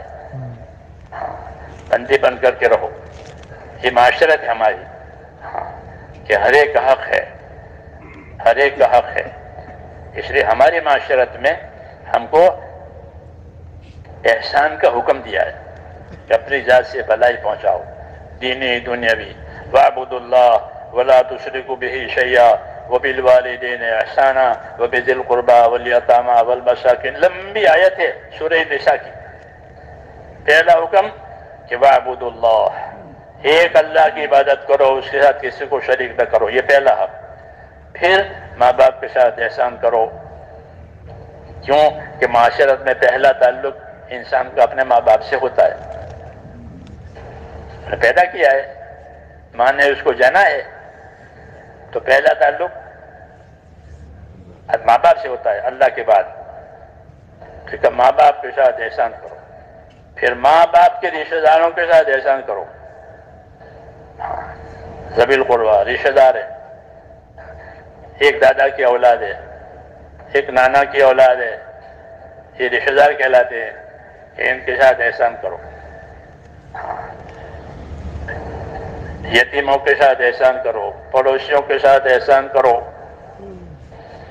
جی ہاں، پڑوسی رشتہ داری بھی ہو سکتا ہے کہ چچا کا بیٹا ہے پڑوس میں رہتا ہے تو وہ رشتہ دار بھی ہے پڑوسی بھی ہے. پڑوسی دین میں شریک ہو سکتا ہے، مسلمان ہے پڑوس میں رہتا ہے کہ ہاں وہ بھی پڑوسی ہے. غیر مسلم ہے وہ بھی پڑوس میں رہتا ہے، کیا وہ بھی پڑوسی ہے؟ وہ بھی پڑوسی ہے. ہاں، اسلام میں نہیں ہے، وہ پڑوس میں ہے، تو پڑوسی کی وجہ سے ہماری معاشرت اس کو حق دے گی. کیا دے گی؟ حق دے گی. ابن عمر رضی اللہ عنہ کے پڑوس میں یہودی رہتا تھا، تو جب گھر میں آتے تھے تو پوچھا کرتے تھے کہ ہاں پڑوس میں کچھ دیا، پڑوس میں کچھ بھیجا. پھر کون پڑوس میں رہتا ہے؟ کوئی بزرگ رہتے ہیں کہ نہیں وہ یہودی ہے، کہ ہوگا یہودی ہمارے پڑوسی ہے. ہم کو اس کے ساتھ حسن سلوک کا حکم ملا ہے کہ پڑوس کے ساتھ احسان کرو، پڑوسی کے ساتھ سلوک مت کرو. فرماتے تھے مجھے جبریل نے پڑوسی کے بارے میں اتنی تاکید کی کہ مجھے یہ خیال ہوا شاید پڑوسی کو اس کو مال میں بھی وارث بنا دیں گے، جس طرح بیٹے پوتے مال میں وارث ہوتے ہیں، رشتہ دار ہوتے ہیں. ایسا کتنی تاکید ہوئی. کیوں کہ یہ ہماری معاشرت کا حق ہے کہ ہمارے ساتھ وہ رہ رہا ہے، تو اس کو ہماری طرف سے احسان کا حکم ہے. یہ معاشرت کہلاتی ہے. ہماری معاشرت میں احسان ہے، ہماری معاشرت میں سادگی ہے، ہماری معاشرت میں حیا ہے. اسی کی دعوت ہے، اسی کی تبلیغ ہے کہ با حیا، بے حیا نہیں، با حیا. کہ حیا جو ہے وہ بہت سی برائیوں سے روکنے کا ذریعہ ہوتی ہے. جو بے حیائی کہ بے حیا باش ہر سے کا ہی کن، فارسی میں مثل ہے کہ بے حیا باش ہر سے کا ہی کن. بے شرم ہو جا پھر جو چاہو کرو، کوئی بندھن نہیں، کوئی بندھن نہیں. تو حضرت فرماتے تھے ہماری معاشرت میں سادگی ہے، سادگی ہے، کیونکہ سادگی سنت سے قریب ہوتی ہے، فیشن سنت سے دور ہوتی ہے. سادگی سنت سے قریب ہوتی ہے، وہ فیشن اور زینت وہ سنت سے دور ہوتی ہے. تو ہماری معاشرت نے فرمایا سادگی اور حیا ہے. ہماری معاشرت میں کہ ہماری معاشرت میں احسان انصاف ہے. جو اپنے لیے پسند کریں گے وہ دوسروں کے لیے پسند کریں گے. اسلامی معاشرت کسی ان کی طرف سے کوئی ایذا آئی ہے کہ صبر کریں گے، لڑیں گے نہیں، لڑیں گے نہیں، صبر کریں گے تاکہ معاشرت ہماری خراب نہ ہو جائے. صبر کرنے کا حکم ہے. ہاں کہ صبر کرو، برداشت کر لو، نصیحت کر لو، ہاں برائی کو بھلائی سے دور کر لو، وغیرہ وغیرہ باتیں آپ حضرات جانتے ہیں. یہ ہے کہ اس سے ایک معاشرہ تیار ہوگا، لوگ بھائی ہو جائیں گے. بھائی بنا کر اپنی بات رکھو. یہ کام جو ہمارا پھیلا ہے وہ کسی اقتدار سے، کسی حکومت کی طاقت سے، کسی فنڈ سے، کسی مال سے، کسی وقف سے نہیں کرا. کہ بھئی اس کے پیچھے کوئی فنڈ ہے، اس کے پیچھے کوئی وقف ہے، کوئی ٹرسٹ ہے جو ان کو چلا رہا ہے، کہ کچھ نہیں ہے۔ الحمدللہ یہ بات لوگوں نے بہت خوض لگا لگا کر کے کی ہے، آخر تو معلوم ہوا کہ کچھ نہیں ہے، یہ اپنے مال جان سے چلتے ہیں، ان کو کوئی طاقت نہیں چلا رہی ہے، اور پھر ان کے ذریعے سے بھلائی پھیل رہی ہے۔ جیلوں میں جماعتیں جاتی ہیں، جیل میں، کیونکہ جیل میں تو گنہگار لوگ ہی ہوتے ہیں، تو جیل میں کام ہوتا ہے، جیل میں قیدی نمازی بن جاتے ہیں، دین سیکھتے ہیں، رمضان آتا ہے تو روزے بھی رکھتے ہیں، تراویح بھی پڑھتے ہیں، ہاں اچھی کارگزاری ہے، اور وہ بھی پسند کرتے ہیں، حالانکہ وہ زہر کے سالے افسران جو ہے وہ تو سب سارے کے سارے غیر ہیں، لیکن بھائی جو چیز اچھی ہوتی ہے وہ تو سب کو اچھی لگتی ہے، انسان تو ہیں ہی وہ۔ جیل میں یہ معاشرہ تیار ہوتا ہے، نمازیں پڑھتے ہیں، دین سیکھتے ہیں، رمضان آتا ہے تو روزے رکھتے ہیں، تراویح پڑھتے ہیں، تو ان کو یہ معاشرہ اچھا لگتا ہے۔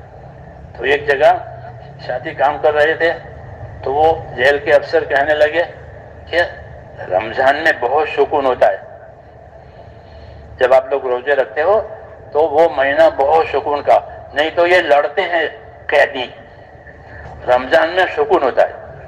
تو کہنے لگا سارا سال رمضان بناؤ، وہ افسر یہ کہہ رہے کہ سارا سال رمضان بناؤ۔ یہ بات دراصل حضور صلی اللہ علیہ وسلم کی بات ہے۔ حضور نے فرمایا، فضائل رمضان میں پڑھا ہوگا، کہ میری امت کو حقیقت معلوم ہو جائے کہ رمضان کیا چیز ہے تو میری امت تمنا کرے گی کہ سارا سال رمضان رہے۔ جی ہاں، وہ اس کی سمجھ میں آئی یہ بات، کیونکہ حق ہے، حق تو سمجھ میں آتا ہے، وہ یہ کہہ رہا ہے ساتھیوں سے کہ سارا سال رمضان بھر سکون رہتا ہے۔ تو یہ کام ہمارا، اس کی بڑی بنیاد یہی ہے کہ معاشرت پر چل رہا ہے، کوئی اس کے پیچھے نہیں ہے سپورٹ، جیسے دنیا کی تحریکوں کے پیچھے سپورٹ ہوتے ہیں، وہ ہمارے پاس کچھ نہیں ہے، ہمارا مال ہے، ہماری جان ہے، ہمارا دین ہے، غریب ہو تو پیدل چلے گا، یا پیدل چلنے کا تقاضا ہوتا تو پیدل چلے گا، کیوں کہ کام کرنا ہے، آخرت بنانی ہے، موت کے بعد کی زندگی دیکھنی ہے، وہ اصل ہے۔ تو پھر اس سے یہ معاشرہ تیار ہوتا ہے، یہ بھائی بن جاتے ہیں لوگ، ان میں دینی محبتیں ہوتی ہیں، ان کو کنٹرول نہیں کرنا پڑتا۔ یہ دیکھو ہزاروں آدمی بیٹھے ہیں، ان کو کوئی کنٹرول نہیں، ان کو کنٹرول کرنا، جہاں کوئی بڑی گیدرنگ ہوتی ہے، بڑا مطلب تو کنٹرول کرنا پڑتا ہے، یہ نہیں، کوئی کنٹرول نہیں، یہ کنٹرول میں ہے، یہ کیوں کہ ان کا معاشرہ ہے، جی ہاں، کہ ہمارے اپنے معاشرے میں ہم ایسا رہنا ہے، ایسا رہنا ہے، ایسا رہنا ہے، ہاں، بھائی بن کر کے رہ رہے ہیں، تو یہ بھائی بندی کا کنٹرول ہے، دوسرا کوئی کنٹرول نہیں۔ حضور نے لوگوں کو بھائی بنایا، فَأَصْبَحْتُمْ بِنِعْمَتِهِ إِخْوَانًا، کہ تم اللہ کی نعمت سے، انصار سے فرمایا تم دشمن تھے، اور تمہاری زندگی میں یہ فرق آیا کہ تم اللہ کی نعمت سے، یعنی محمد صلی اللہ علیہ وسلم سے، آپ کے دین سے تم بھائی ہو گئے، یہی اس کی تاثیر ہے۔ حضور فرماتے بھی یہی تھے کہ کونوا عباد اللہ اخوانا،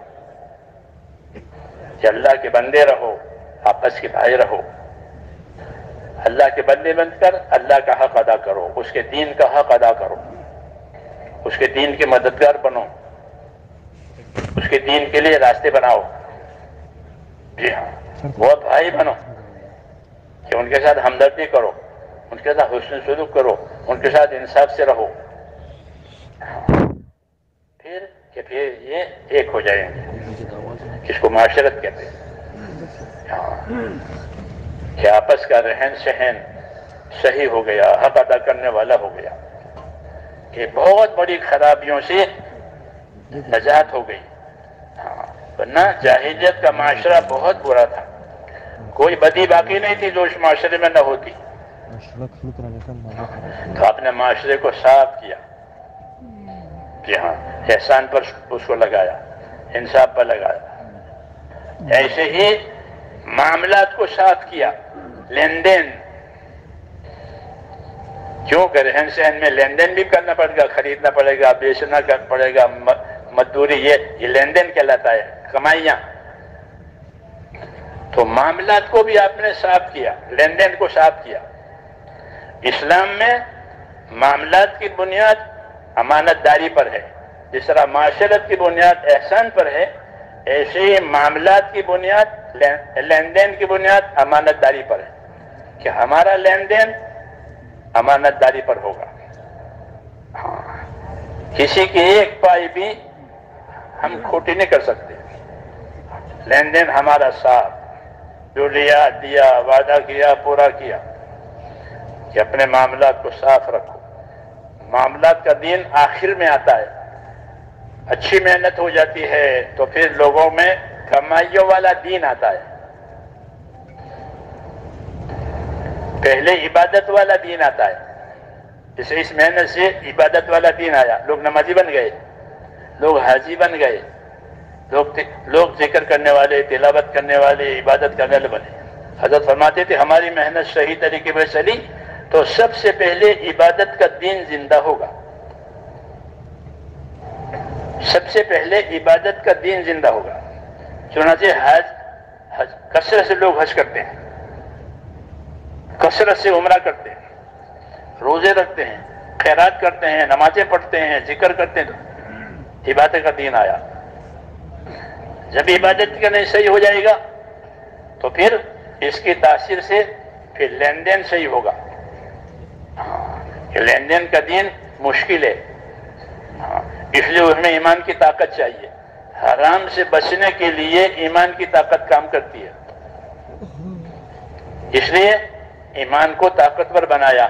پھر شراب حرام ہوئی، ورنہ شراب تو ان کی گوٹی میں پڑی ہوئی تھی۔ سودی کاروبار عام تھے، جو تجارتیں تھی نام کی تجارتیں تھی، اندر جوا تھا، اوپر سے تجارت اندر سے جوا۔ جاہلیت کی جو تجارتیں ہوتی تھی بیوعات جاہلیہ، جاہلیت کے بیوعات، جاہلیت کا لین دین، تو وہ کیا تھا کہ اوپر سے تجارت اندر جوا یہ معاملات تھے۔ اندھا حضور صلی اللہ علیہ وسلم نے اس کو صاف کر دیا کہ معاملات میں امانت داری ہوگی، امانت داری سے رہو۔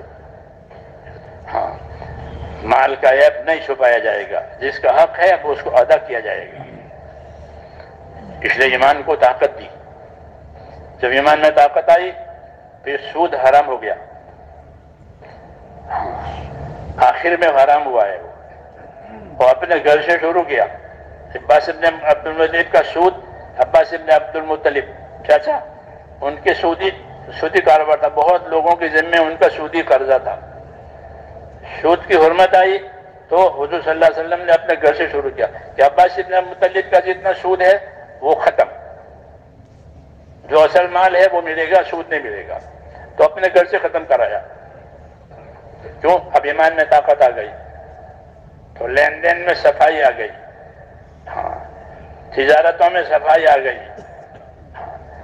ایک مرتبہ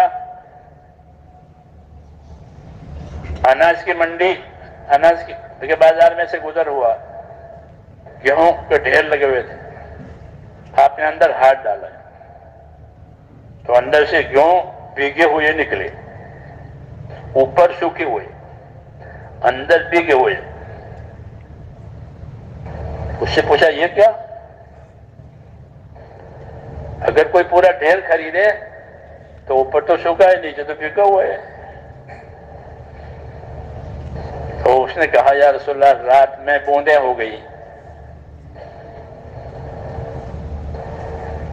رات میں بوندیں ہو گئی تو پانی پڑ گیا، یہ ہوا ہے۔ تو اس کو آپ نے فرمایا کہ دیکھو دھوکہ نہیں ہونا چاہیے کہ اوپر سوکھا نیچے گیلا، ویسے ایسا اگر کوئی کرے اور دھوکہ دے تو دھوکہ دینے والا ہم میں نہیں ہے، اب نکال دیا۔ من غشنا فلیس منا، جو ہم کو دھوکہ دے، ہمارے آدمیوں کو دھوکہ دے، ہمارے خریداروں کو، وہ ہم میں نہیں ہے، کہ ہم دھوکہ باز نہیں ہیں۔ تو معاملات کی بنیاد امانت داری پر یہ سکھایا ہے۔ چوتھا نمبر ہمارا ہے معاشرت کی بنیاد احسان پر، معاملات کی بنیاد امانت داری پر۔ ہاں، اس لیے فرمایا سچا اور ایماندار تاجر کل نبیوں کے ساتھ ہوگا۔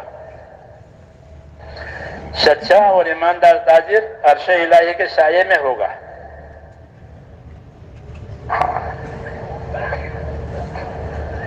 اور سچائی نہیں ہے تجارت میں، بے ایمانی ہے، تو فرمایا تجار ینادون یوم القیامت الفجار،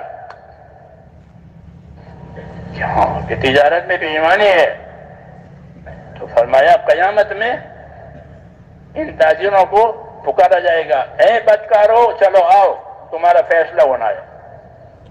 تاجر کو فاجر کہا جائے گا۔ فاجر اس کو کہتے ہیں جو کھلم کھلا بدکاری کرے، فاجر عورت، بازاری عورت، وہ درجے پر آیا وہ۔ تو ایک بازاری عورت ہوتے ہے اس کو لوگ فاجر کہتے ہیں، بدکار عورت ہے، کہ یہ اور یہ کی لائن میں ہے۔ کیوں؟ کہ وہ دیانت بیچ کر پیسہ کما رہی ہے، یہ بے ایمانی سے پیسہ کما رہا ہے، دونوں ایک لائن میں۔ اس لیے ان کو اس آواز سے پکارا جائے گا، التجار ینادون یوم القیامت الفجار، کہ ان کو اے فاجر ہو، اے بدکار ہو، چلو آؤ تجارت بگاڑیے۔ ہاں، جس طرح وہ عورت دیانت بیچ کر کے، عزت بیچ کر پیسہ کماتی ہے، یہ اپنی دیانت بیچ کر پیسہ کماتے ہیں۔ اس لیے ان دونوں کا ایک ہی درجہ۔ اس لیے میرے دوستو، ہماری کمائیاں، حضرت فرماتے تھے اپنی کمائیوں کو علم پر لاؤ، جیسے عبادت کو علم پر لاتے ہیں کہ سجدہ فرض ہے، رکوع فرض ہے، جی ہاں فلاں چیز نماز میں مکروہ ہے، فلاں چیز وضو میں مکروہ ہے، یہ علم ہے عبادت کا۔ ایسے اپنی کمائیوں کو کس پر لاؤ؟ کہ علم پر لاؤ۔ ہاں، کہ ہاں یہ کمائی کا یہ رخ صحیح ہے، کمائی کا یہ رخ غلط ہے۔ جاہلیت کی جو کمائیاں ہوتی تھی اس میں یہی چیز ہوتی تھی کہ یا سود ہوتا تھا یا جوا ہوتا تھا، یعنی ایک طرف فائدہ ایک طرف نقصان۔ جوا میں یہ ہوتا ہے، سود میں بھی یہ ہوتا ہے، ایک کو تو فائدہ ہو جاتا ہے، دوسرے کو نقصان ہوتا ہے۔ جوا کے لو ہر جیت ہوئی تو ہر جیت میں کیا ہوگا؟ ایک طرف فائدہ، جو جیت گیا اس کو نفع ہو گیا، وہ ہار گیا اس کا نقصان ہوا، اس لیے اس کو حرام کیا۔ ایک طرف فائدہ ہو رہا ہے ایک طرف نقصان ہو رہا ہے، کہ یہ معاملہ نہیں چلے گا۔ اور تجارت میں ایسا نہیں ہے، تجارت میں دونوں کو فائدہ ہوتا ہے، کہ گاہک کو اچھی چیز مل جاتی ہے اور تاجر کو اچھا نفع مل جاتا ہے۔ اس لیے فرمایا احل اللہ البیع وحرم الربا، اللہ نے بے کو یعنی بیچنے خریدنے کو تو حلال قرار دیا اور سود کو حرام قرار دیا، کیونکہ ایک طرف فائدہ ہے ایک طرف نقصان ہے۔ ہماری تبلیغ میں جو علم و ذکر ہے وہ یہی ہے کہ اس کا ہمارے پاس علم ہو، جو کام ہو اس کا علم، اور جو علم ہو اس کا عمل۔ تجارت کرے، ضرور کرے تجارت، کیونکہ تجارت بہترین مشغلہ ہے روزی کمانے کا۔ جی ہاں، دنیا بھی مانتی ہے، دین بھی مانتا ہے۔ آپ تجارت کا ویزا مانگیں دے دیں گے، میں تجارتی ویزے پہ جا رہا ہوں کہ ہاں کرو، ہمارے ملک میں آؤ تجارت کرو، کیوں کہ تجارت سے فائدہ ہی ہوگا۔ بین الاقوامی تجارتیں، جی ہاں تجارت ہے، نفع کی چیز ہے، اور دونوں کو نفع ملتا ہے، خریداروں کو بھی بیچنے والوں کو بھی۔ ہاں، قانون یہ بتایا کہ اس میں امانت داری ہو، تاکہ ایک طرفہ نفع نہ ہو جاوے ایک طرفہ نقصان نہ ہو جاوے۔ اس لیے عیب چھپایا نہ جاوے، مال کا عیب نہ چھپایا جاوے، مال کا عیب بتا دیا جائے کہ اس میں یہ عیب ہے، اگر اس کو لینا ہے تو پھر اس کی یہ شکل ہے، اس کو بتا دے تاکہ بے ایمانی نہ ہو۔ تو یہ ایمانی باتیں ہیں ہر چیز میں، کہ ایمان سکھایا، پھر ہر چیز میں ایمانداری، عبادت میں اخلاص، معاشرت میں احسان، معاملات میں امانت داری. یہ ایک ہی شاخ ہے سب جو ہر طرف جا رہی ہے، ایمان کی یہ سب شاخ ہے. اس لیے ایمان کی دعوت دی ہے، ایمان کی محنت کرائی ہے تاکہ ایمان کی یہ اثرات ہر شعبے میں جائے. حضرت فرماتے تھے کہ ہمارے ہاں ہر شعبے کے فضائل ہیں، ہر شعبے کے مسائل ہیں.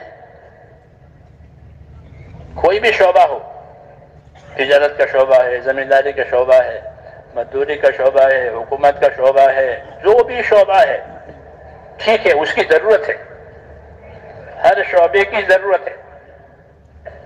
اس لیے ہمارے دین میں ہر شعبے کے فضائل ہیں، ہر شعبے کے مسائل ہیں.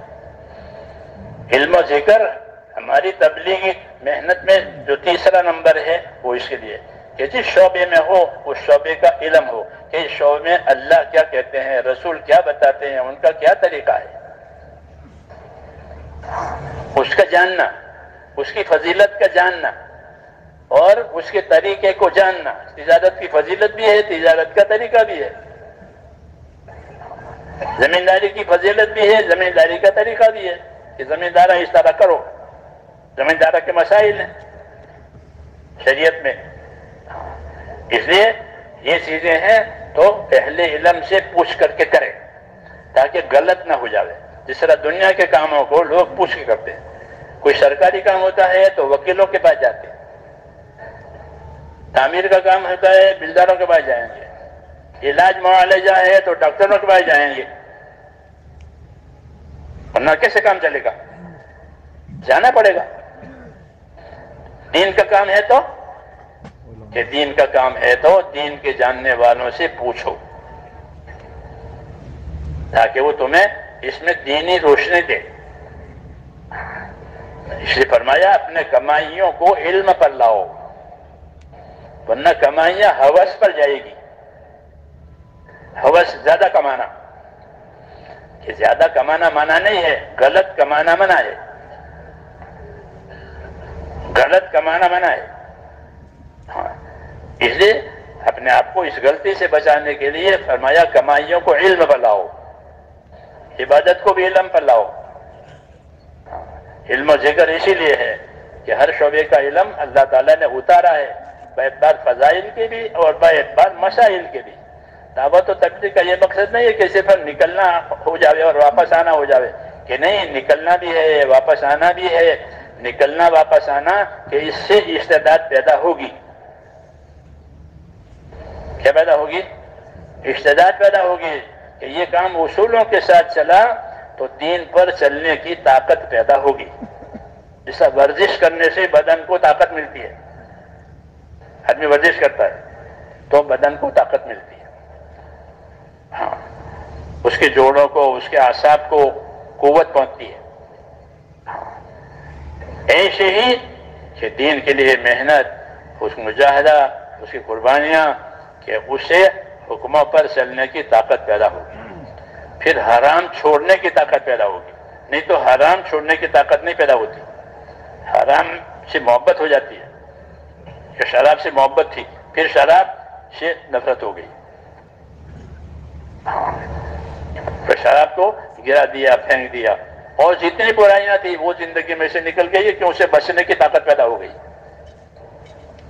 محنت کا یہ بڑا فائدہ ہے کہ اس سے استعداد پیدا ہوتی ہے کہ منکرات سے بچنا، معروفات کو کرنا، زندگی کی ذمہ داریوں کو سمجھنا، یہ استعداد پیدا ہوتی ہے. جب استعداد پیدا ہو تو اب استعداد کے ساتھ اس کے عمل کرنے کے طریقے سیکھنے چاہیے. نہیں تو جہالت دور نہیں ہوگی. محنت وجود میں آئے گی، جہالت دور نہیں ہوگی. جہالت تو علم سے دور ہوگی اور غفلت ذکر سے دور ہوگی. ہر عمل کا ایک اثر ہوتا ہے، ہر عمل کا ایک اجر ہوتا ہے. یہ یاد رکھو، ہر عمل جو ہمیں دیے گئے ہیں اس میں دو پہلو ہے. ایک پہلو ہے اس میں اجر کا ہے، اجر ملے گا، اور ایک پہلو اس کے اثر کا بھی ہے کہ اس کا اثر ہوگا. جیسے کہ تہجد کی نماز پڑھو تو تہجد کی نماز کہ اس کا اجر ہے وہ الگ ہے کہ وہ جنت کے بالا خانوں میں رہیں گے. جو رات کو اٹھتے تھے اپنے آرام کو قربان کر کے، یہ تو اس کا اجر ہے۔ اور تہجد کا اثر کیا ہے کہ تہجد کا اثر یہ ہے کہ تہجد کی نماز گناہوں سے روکتی ہے اور بدن میں تندرستی لاتی ہے۔ یہ اس کا اثر ہے کہ تہجد پڑھا کرو کہ تہجد کی نماز میں گناہوں سے روک ہے اور بدن کی صحت و تندرستی ہے۔ جیسے صدقہ دیا کرو کہ صدقہ کرنے سے کہ اللہ کا غضب ٹھنڈا ہوگا، گناہ معاف ہوں گے اور بلا بیماری دور ہوگی، یہ اثر بتایا، وہ اجر بتایا۔ تو دونوں چیزیں ہوتی ہیں، اس کا اثر، اس کا اجر۔ جی ہاں، اس لیے میرے دوستو حضرت فرماتے تھے کہ ہر کام میں ہمارے ہاں ہر شعبے کے فضائل ہیں، ہر شعبے کے مسائل ہیں۔ جب اس کے فضائل جانیں گے تو اس کا اثر معلوم ہوگا اور اس کا اجر معلوم ہوگا، اور جب اس کے مسائل سیکھیں گے تو اس کا طریقہ معلوم ہوگا، بھائی سیدھا اس طریقے سے کرنا ہے، رکوع اس طریقے سے کرنا ہے، قاعدے میں اس طرح بیٹھنا ہے، تجارت اس طریقے کرنی ہے۔ وہ طریقہ نہیں ہوگا تو وہ عمل غلط ہوگا، پھر غلط پر فضیلت نہیں ملے گی، غلط عمل پر فضیلت نہیں ملے گی۔ جیسے وعیدوں کی حدیثیں آپ پڑھتے ہیں کہ نماز غلط پڑھی ہے کہ اس کے منہ پر ماری جائے گی، حرام مال سے حج کیا ہے تو یہ لبیک کہے گا، وہاں جواب ہے کہ لا لبیک، تیری لبیک نہیں چاہیے۔ یہ دونوں باتیں ہیں، جی ہاں، یہ دونوں باتیں ہیں۔ کیوں؟ تاکہ دودھ کا دودھ، پانی کا پانی الگ ہو جائے کہ یہ صحیح ہے، یہ غلط ہے۔ علم و ذکر کہ وہ اس لیے ہے کہ اس کا صحیح علم کہ حضور صلی اللہ علیہ وسلم کو علم و ایمان دے کر بھیجا ہے۔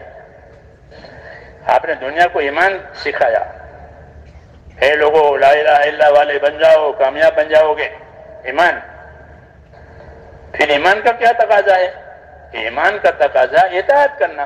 اللہ پر ایمان لانے کا کیا مطلب ہے کہ اللہ کی اطاعت کریں گے، تو پھر اطاعت کرنی ہے تو اطاعت کا علم سیکھو تاکہ تمہیں اطاعت کی اونچ نیچ معلوم ہو جائے کہ کہاں اطاعت کرنی ہے، کہاں نہیں کرنی ہے۔ جیسے کہ بعض وقت اسے کہ نماز پڑھنا منع ہے، 3 وقت ہے تو نماز پڑھنا منع ہے کہ سورج ڈوب رہا ہے، سورج سب آ گیا، تو نماز پڑھ سکتے ہیں کہ نہیں پڑھ سکتے؟ یہ نماز پڑھنے کا وقت نہیں ہے، اس سے بچ کر نماز پڑھو۔ یہ علم دیا تاکہ اطاعت صحیح ہو جائے، ورنہ غلط وقت میں نماز پڑھی تو وہ نماز تو ہونے کی نہیں ہے، کیونکہ وقت جو ہے نماز کی شرطوں میں سے ہے کہ نماز اس شرط سے صحیح ہوگی جب صحیح وقت پہ پڑھیے۔ جی ہاں، تو علم اس لیے دیا گیا تاکہ اللہ کے اطاعت کا حق ادا ہو جائے، ورنہ وہ کہیں جانے کہ اطاعت کیا چیز ہے۔ ایمان تو لے آیا ہے کہ ایمان لاؤ تو پھر اطاعت کرو، اور اطاعت کے اونچ نیچ دیکھو، اطاعت کے حدود قیود دیکھو کہ کہاں تک اطاعت کا حق ہے اور کہاں تک اطاعت کی حد ہے۔ دونوں باتیں ہوتی ہیں، حیثیت کا حق اور حد، کہ کہاں اطاعت کرنی ہے، کہاں اطاعت نہیں کرنی ہے۔ تو اطاعت کو کمال تک پہنچانے کے لیے میرے دوستو اللہ نے علم اتارا تاکہ علم کے ساتھ اطاعت کریں، جہالت کے ساتھ نہیں۔ جاہلیت کے زمانے میں لوگ کعبے کا طواف کرتے تھے۔ طواف ایک ایسی عبادت ہے جو ایک ہی جگہ ہوتی ہے دنیا میں، باقی عبادتیں ہر جگہ ہوگی۔ نماز آپ ہر جگہ پڑھ لو گے، جی، صدقہ ہر جگہ کر لو گے، روزہ ہر جگہ رکھ لو، اور طواف کہ طواف ایک ہی جگہ ہوگا۔ وہ کہاں کہ خانہ کعبہ کے چاروں طرف، اسے ممتاز عبادت ہے وہ طواف۔ وَلْيَطَّوِفُوا بِالْبَيْتِ الْعَتِيقِ، یہ عتیق، یہ پرانا مکان ہے، ابراہیم علیہ السلام آدم علیہ زمانے سے چلا آ رہا ہے، اس کا طواف کرو، یہ حکم ہے۔ تو لوگ ننگا طواف کرتے تھے۔ عبادت تو ہے لیکن عبادت کا طریقہ نہیں ہے، تو مرد عورت ننگا طواف ہے۔ سوچ سکتا ہے آدمی کہ جب مرد عورت ننگے ہو گئے تو کیا ہوگا؟ تو جب دین آیا تو اس کو مٹا دیا۔ جب کعبہ کی چابی حضور صلی اللہ علیہ وسلم کے ہاتھ میں آئی فتح مکہ کے بعد، تو اگلے سال 9ویں ہجری میں ابو بکر رضی اللہ عنہ کو بھیجا حج کے لیے، اور کچھ اعلانات بھی کرنے تھے۔ اس میں ایک اعلان یہ تھا کہ خلاص آج کے بعد کوئی کعبے کا طواف ننگا نہیں کرے گا، ورنہ ننگا طواف کرتے تھے، ہے تو عبادت لیکن طریقہ غلط ہے، اس لیے اس کو بند کیا، کیونکہ یہ اطاعت نہیں ہے، یہ تو گناہ ہے۔ ہاں کہ ننگا رہنا، کہ ننگا لباس ہر حال میں فرض ہے، نماز پڑھے تو بھی لباس، نماز نہ پڑھے تو بھی لباس۔ ایک لباس ایسی چیز ہے کہ اس کی فرضیت، اس کا لازم ہونا ہر جگہ، ننگا رہنا حرام ہے۔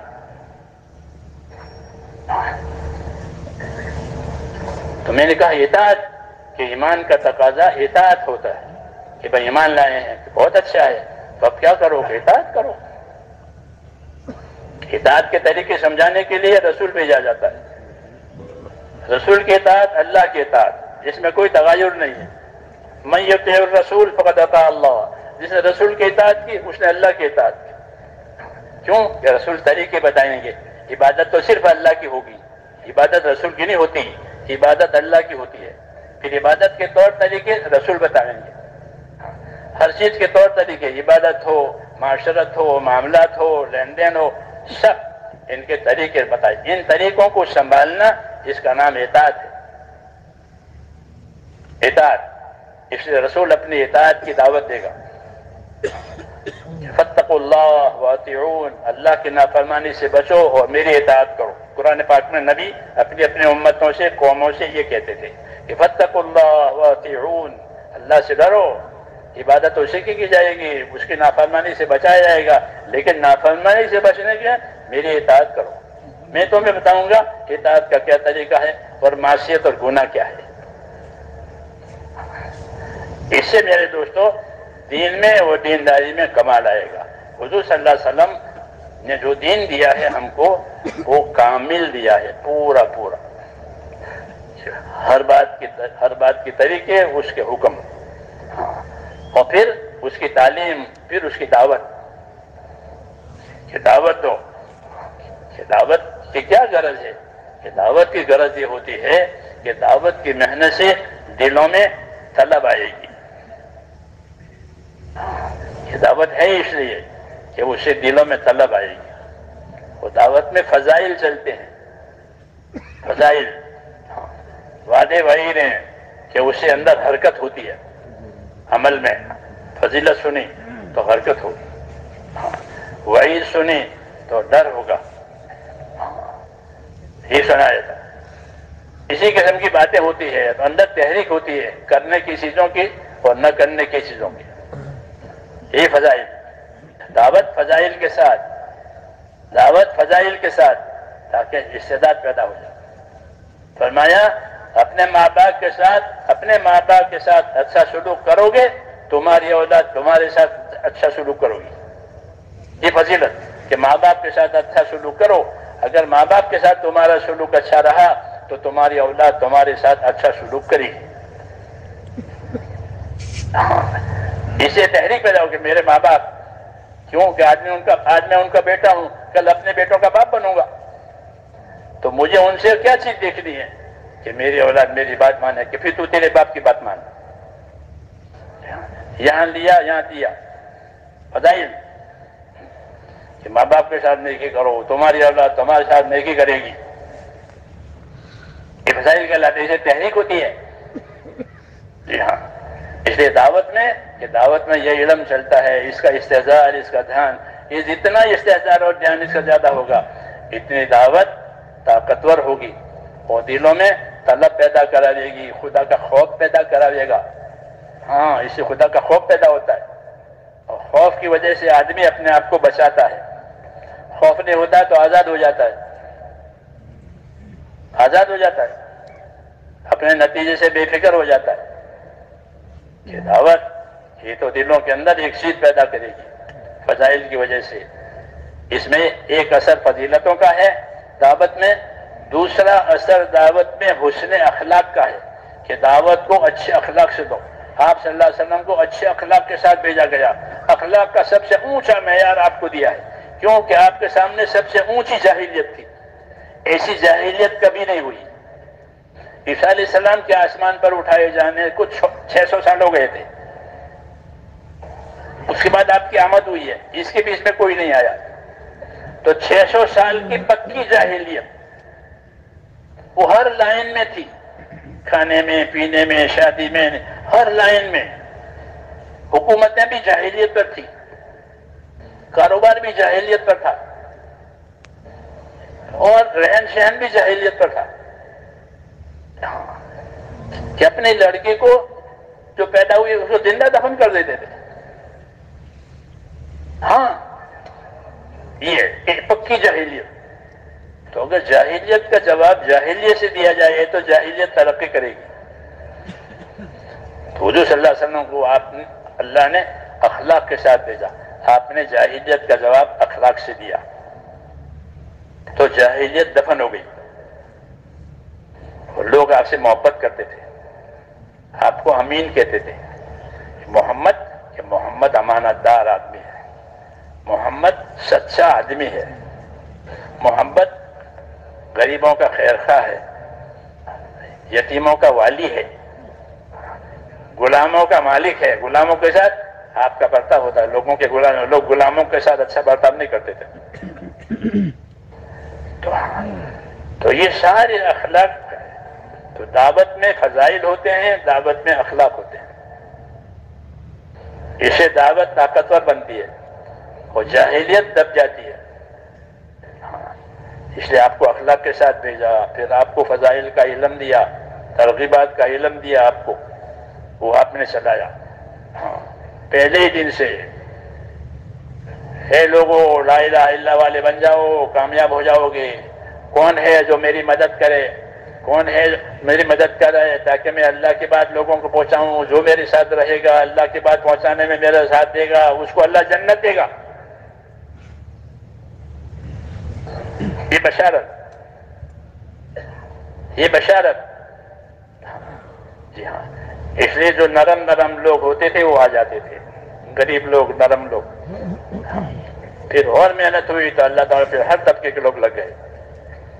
تو دعوت میں فضائل چلتے ہیں، دعوت میں اخلاق چلتے ہیں، اور اخلاص تو ہر حال میں شرط ہے کہ دعوت سے کیا چاہتے ہو؟ کہ لوگوں سے کچھ نہیں چاہتے، حاکم سے حکومت نہیں چاہتے، مالدار سے مال نہیں چاہتے، زمیندار سے زمین نہیں چاہتے، ہاں، کسی سے کچھ نہیں چاہتے۔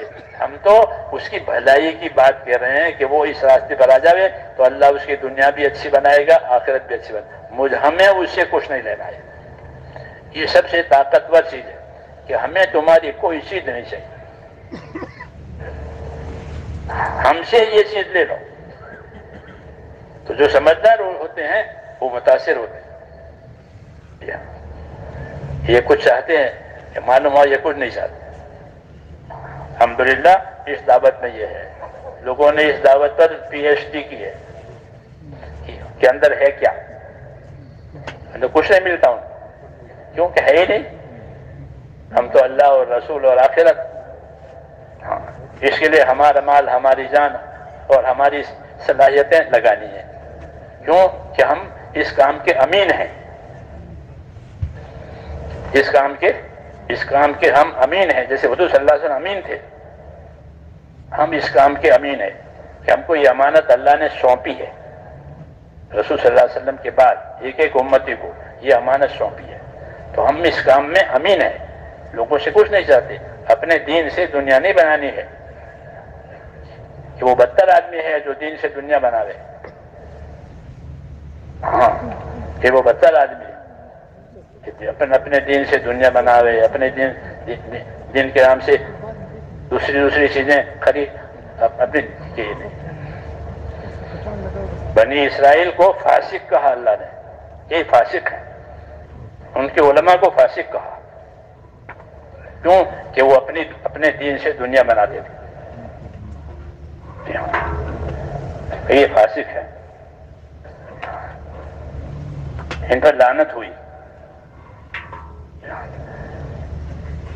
انہوں نے اپنے دین کو اپنے اغراض میں استعمال کیا ہے اور حق کی مخالفت کرتے تھے۔ نبی نبی آتا تھا، بنی اسرائیل میں بہت نبی آئے، وہ نبی کی مخالفت کرتے تھے اور لوگوں کا مال کھاتے تھے دین کے نام پر، تو اس لیے ان کو فاسق کہا، بنی اسرائیل کے علماء کو فاسق کہا کہ فاسق ہے۔ صحابہ کو اللہ تعالیٰ نے تقویٰ دیا، یہ متقی ہے یہ لوگ۔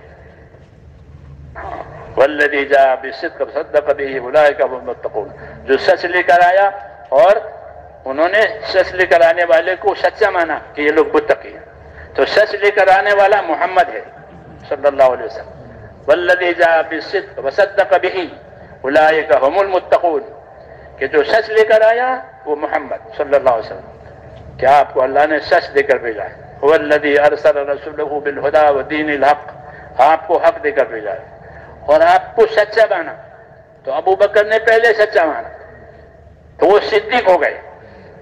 اس طرح تمام صحابہ کے بارے میں فرمایا کہ اولئک هم الصادقون، یہ سب سچے، تو سارا کاروبار سچائی پر ہے، کوئی غلط نہیں، پہلے دن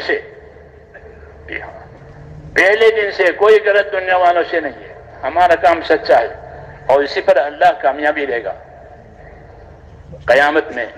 ھذا یوم ینفع الصادقین صدقہم، یہ آج قیامت کا دن ہے کہ آج سچوں کو سچائی نفع دے گی، کوئی دوسرا کاروبار یہاں نہیں چلے گا، اپنی سچائی دکھاؤ، اپنی وفاداری دکھاؤ اور اللہ سے انعام لو۔ تو سچائی اصل ہے، امانت داری اصل ہے، تو اس لیے امت کا ایک ایک آدمی امانت دار ہے، اس کے ذمے یہ کام ہے، وہ سچائی سے امانت داری سے اس کو کرے، اس کو سیکھے اور اس کو اپنے اوپر حق سمجھے کہ اللہ نے مجھے یہ نعمت دی ہے، ہاں اس لیے اپنی جان مال اس کے لیے پیش کرے، ہاں کہ جان مال، مسلمان کی جان مال اسی کے لیے دی ہے، اپنے دین کی نصرت کے لیے، اپنے دین کی سربراہی کے لیے، اور دوسرے نمبر میں لوگوں سے حسن سلوک کرنے کے لیے، اور تیسرے نمبر میں اپنی ضرورت پورا کرنے کے لیے کہ اپنے مال سے لوگوں کی ضرورت بھی پوری کرو، لوگوں کو احسان کرو، اپنے مال سے تجارت بھی کرو، کمائی بھی کرو، کسی کے محتاج نہ بنو، کسی سے سوال مت کرو۔ یہ صحابہ کی ترتیب تھی، وہ کسی سے نہیں مانگتے تھے، مزدوری بھی کرتے تھے، تجارت بھی کرتے تھے، زمینداری بھی کرتے تھے، کیوں؟ یہ ہماری ضرورت ہے، یہ ہماری ضرورت ہے۔ دنیا کو حاجت بنانا، اس سے دنیا نعمت بنتی ہے۔ حضرت شریف نے فضائل میں لکھا ہے کہ دنیا کو حاجت بنانا، کہ حاجت کی وجہ سے اس کو استعمال کرتے ہیں کہ وہ نعمت ہے، حاجت سے آگے نکل گیا تو پھر ذرا مسئلہ ہے۔ یہ دنیا ہماری حاجت ہے، کھانا ہے، پینا ہے، مکان ہے، یہ ہماری حاجت ہے، یہ حاجت پوری کی جائے گی، یہ حاجت پوری ہوتی ہے تو پھر مقصد میں مدد ملتی ہے۔ اس لیے دنیا جو ہے اصل مقصد میں مددگار ہے، دنیا آخرت بنانے میں مددگار ہے، وہی دنیا اچھی ہے جس سے آخرت بنائی جائے۔ یہ اللہ کی دعوت ہے کہ وابتغی فیما آتاک اللہ الدار الآخرہ، تو اس کو اللہ نے جو دنیا دی ہے اس سے اپنی آخرت بنا لے۔ تو دنیا کو آخرت بنانے کے لیے استعمال کرنے کا طریقہ دین ہے کہ جب دین آئے گا تو دنیا آخرت کے کام میں مددگار بن جائے گی۔ دین نہیں ہوگا، جہالت ہوگی تو پھر دنیا دھوکہ بنے گی اور دنیا ہاتھ میں نہیں رہے گی، آخرت برباد جائے گی۔ یہ دھوکے میں آ کر پھر دھوکہ کھانا جان، دھوکے کا اثر کیا ہوتا ہے؟ جب آدمی دھوکہ کھاتا ہے پھر دھوکہ کھلتا ہے تو اس کو پچھتاوا ہوتا ہے، جب تک دھوکہ کھلتا نہیں ہے پچھتاوا نہیں ہوتا، جب دھوکہ کھلتا ہے تو پچھتاوا ہوتا ہے کہ میں نے یہ غلط کر دیا۔ ایسے موت پر دھوکے کھلیں گے کہ صحیح ہوا غلط ہوا، دھوکہ کھلا تو موت پر ہر آدمی کو پچھتاوا ہوگا، حدیثوں میں کہ دھوکہ کھایا۔ سمجھ میں آئی بات؟ دھوکہ کہ کیا کرنا تھا کیا کر دیا۔ ایک مرتبہ میرے ساتھ ہوا، نظام الدین میں تھا، تو ایک ہمارے قریب میں مسجد ہے، قریش مسجد، کبھی کبھی وہاں نماز پڑھنے کے لیے چلا جاتا تھا، کیونکہ مؤذن تھا تو ہمارے ایک پرانے بزرگ تھے، ان کے بیٹے ہیں، وہ اذان دیتے ہیں، تو میں کبھی کبھی ان کے ساتھ سلوک کرتا تھا، چائے پانی کے پیسے ان کو جاتا، 10 روپے 20 روپے۔ ہمارے یہاں اس وقت 20 کا نوٹ بھی گلابی رنگ کا تھا اور 1000 کا نوٹ چلتا تھا، وہ بھی گلابی رنگ کا۔ وہ دونوں میری جیب میں تھے، 1000 والا بھی تھا اور 20 والا بھی، وہ دونوں کا رنگ گلابی. پھر 1000 کا نوٹ تو بند ہو گیا، تو میں نے اٹھا یوں کر کے دے دیا، تو وہ تھا 1000 کا نوٹ.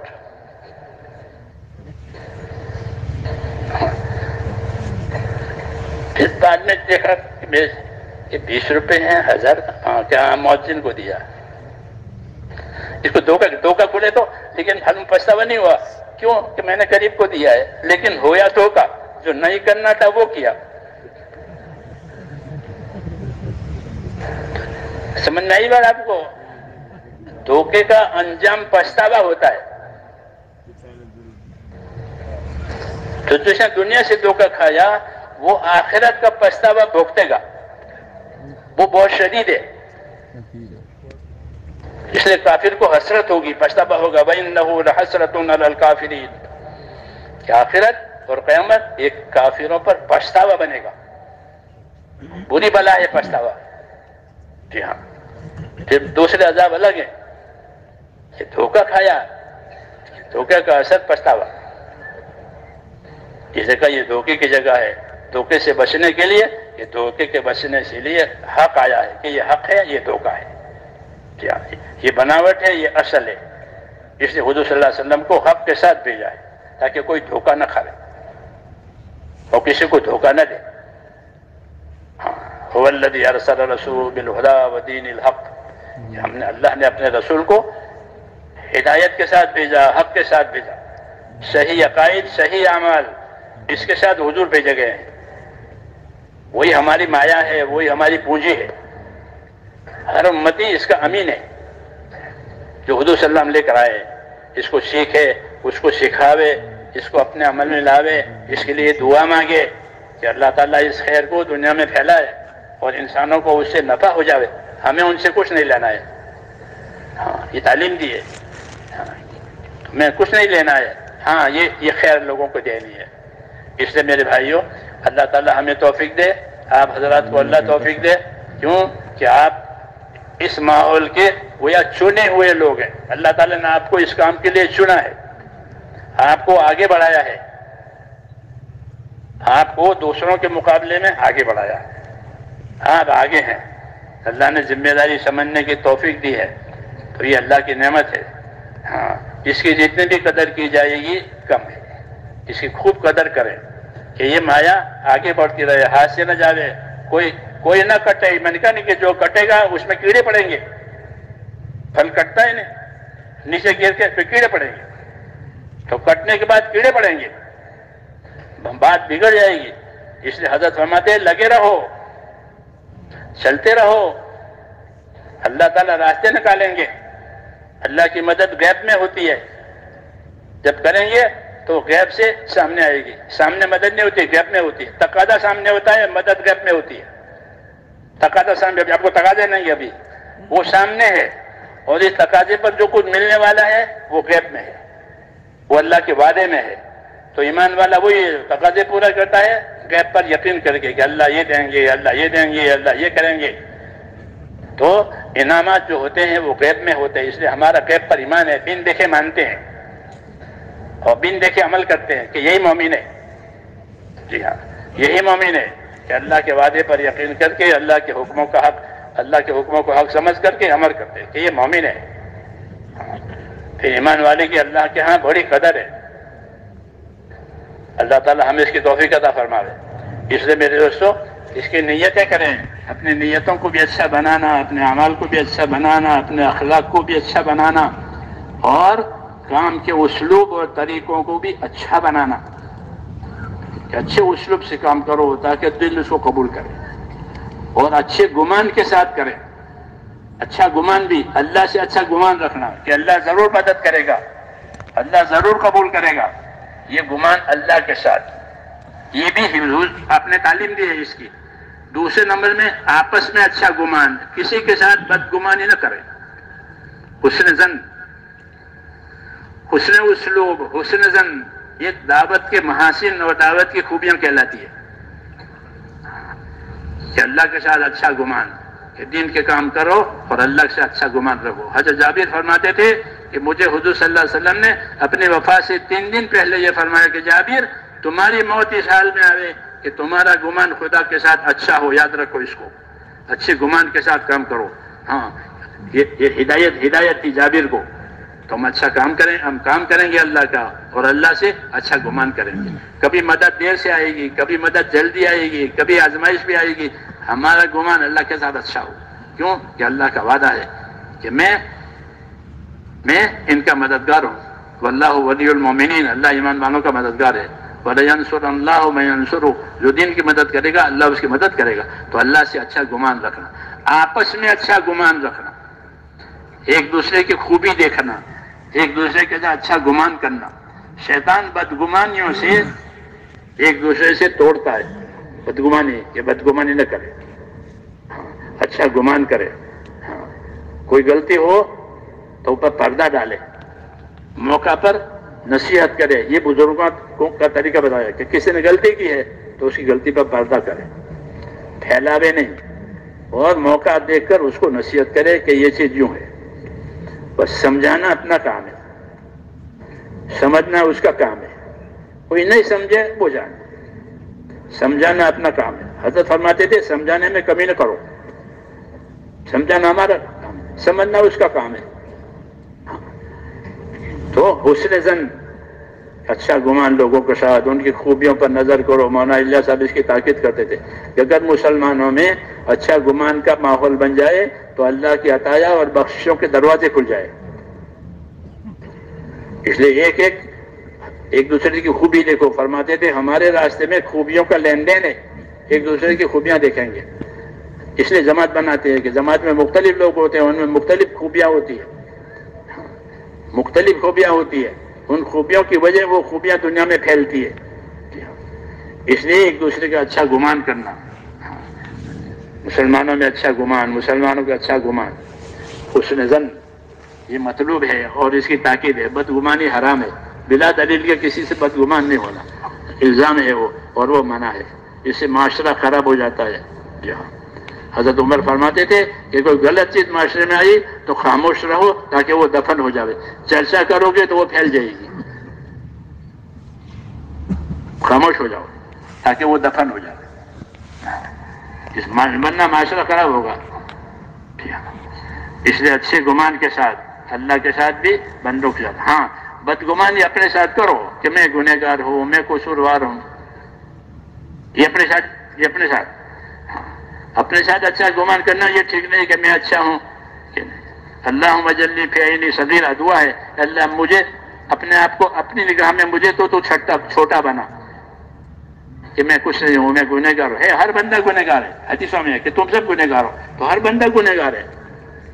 تو اپنے بارے میں تو یہ ہو کہ میں قصوروار ہوں, اور دوسروں کے بارے میں اچھا گمان ہو, تو اس سے اللہ تعالیٰ خیر لاویں گے.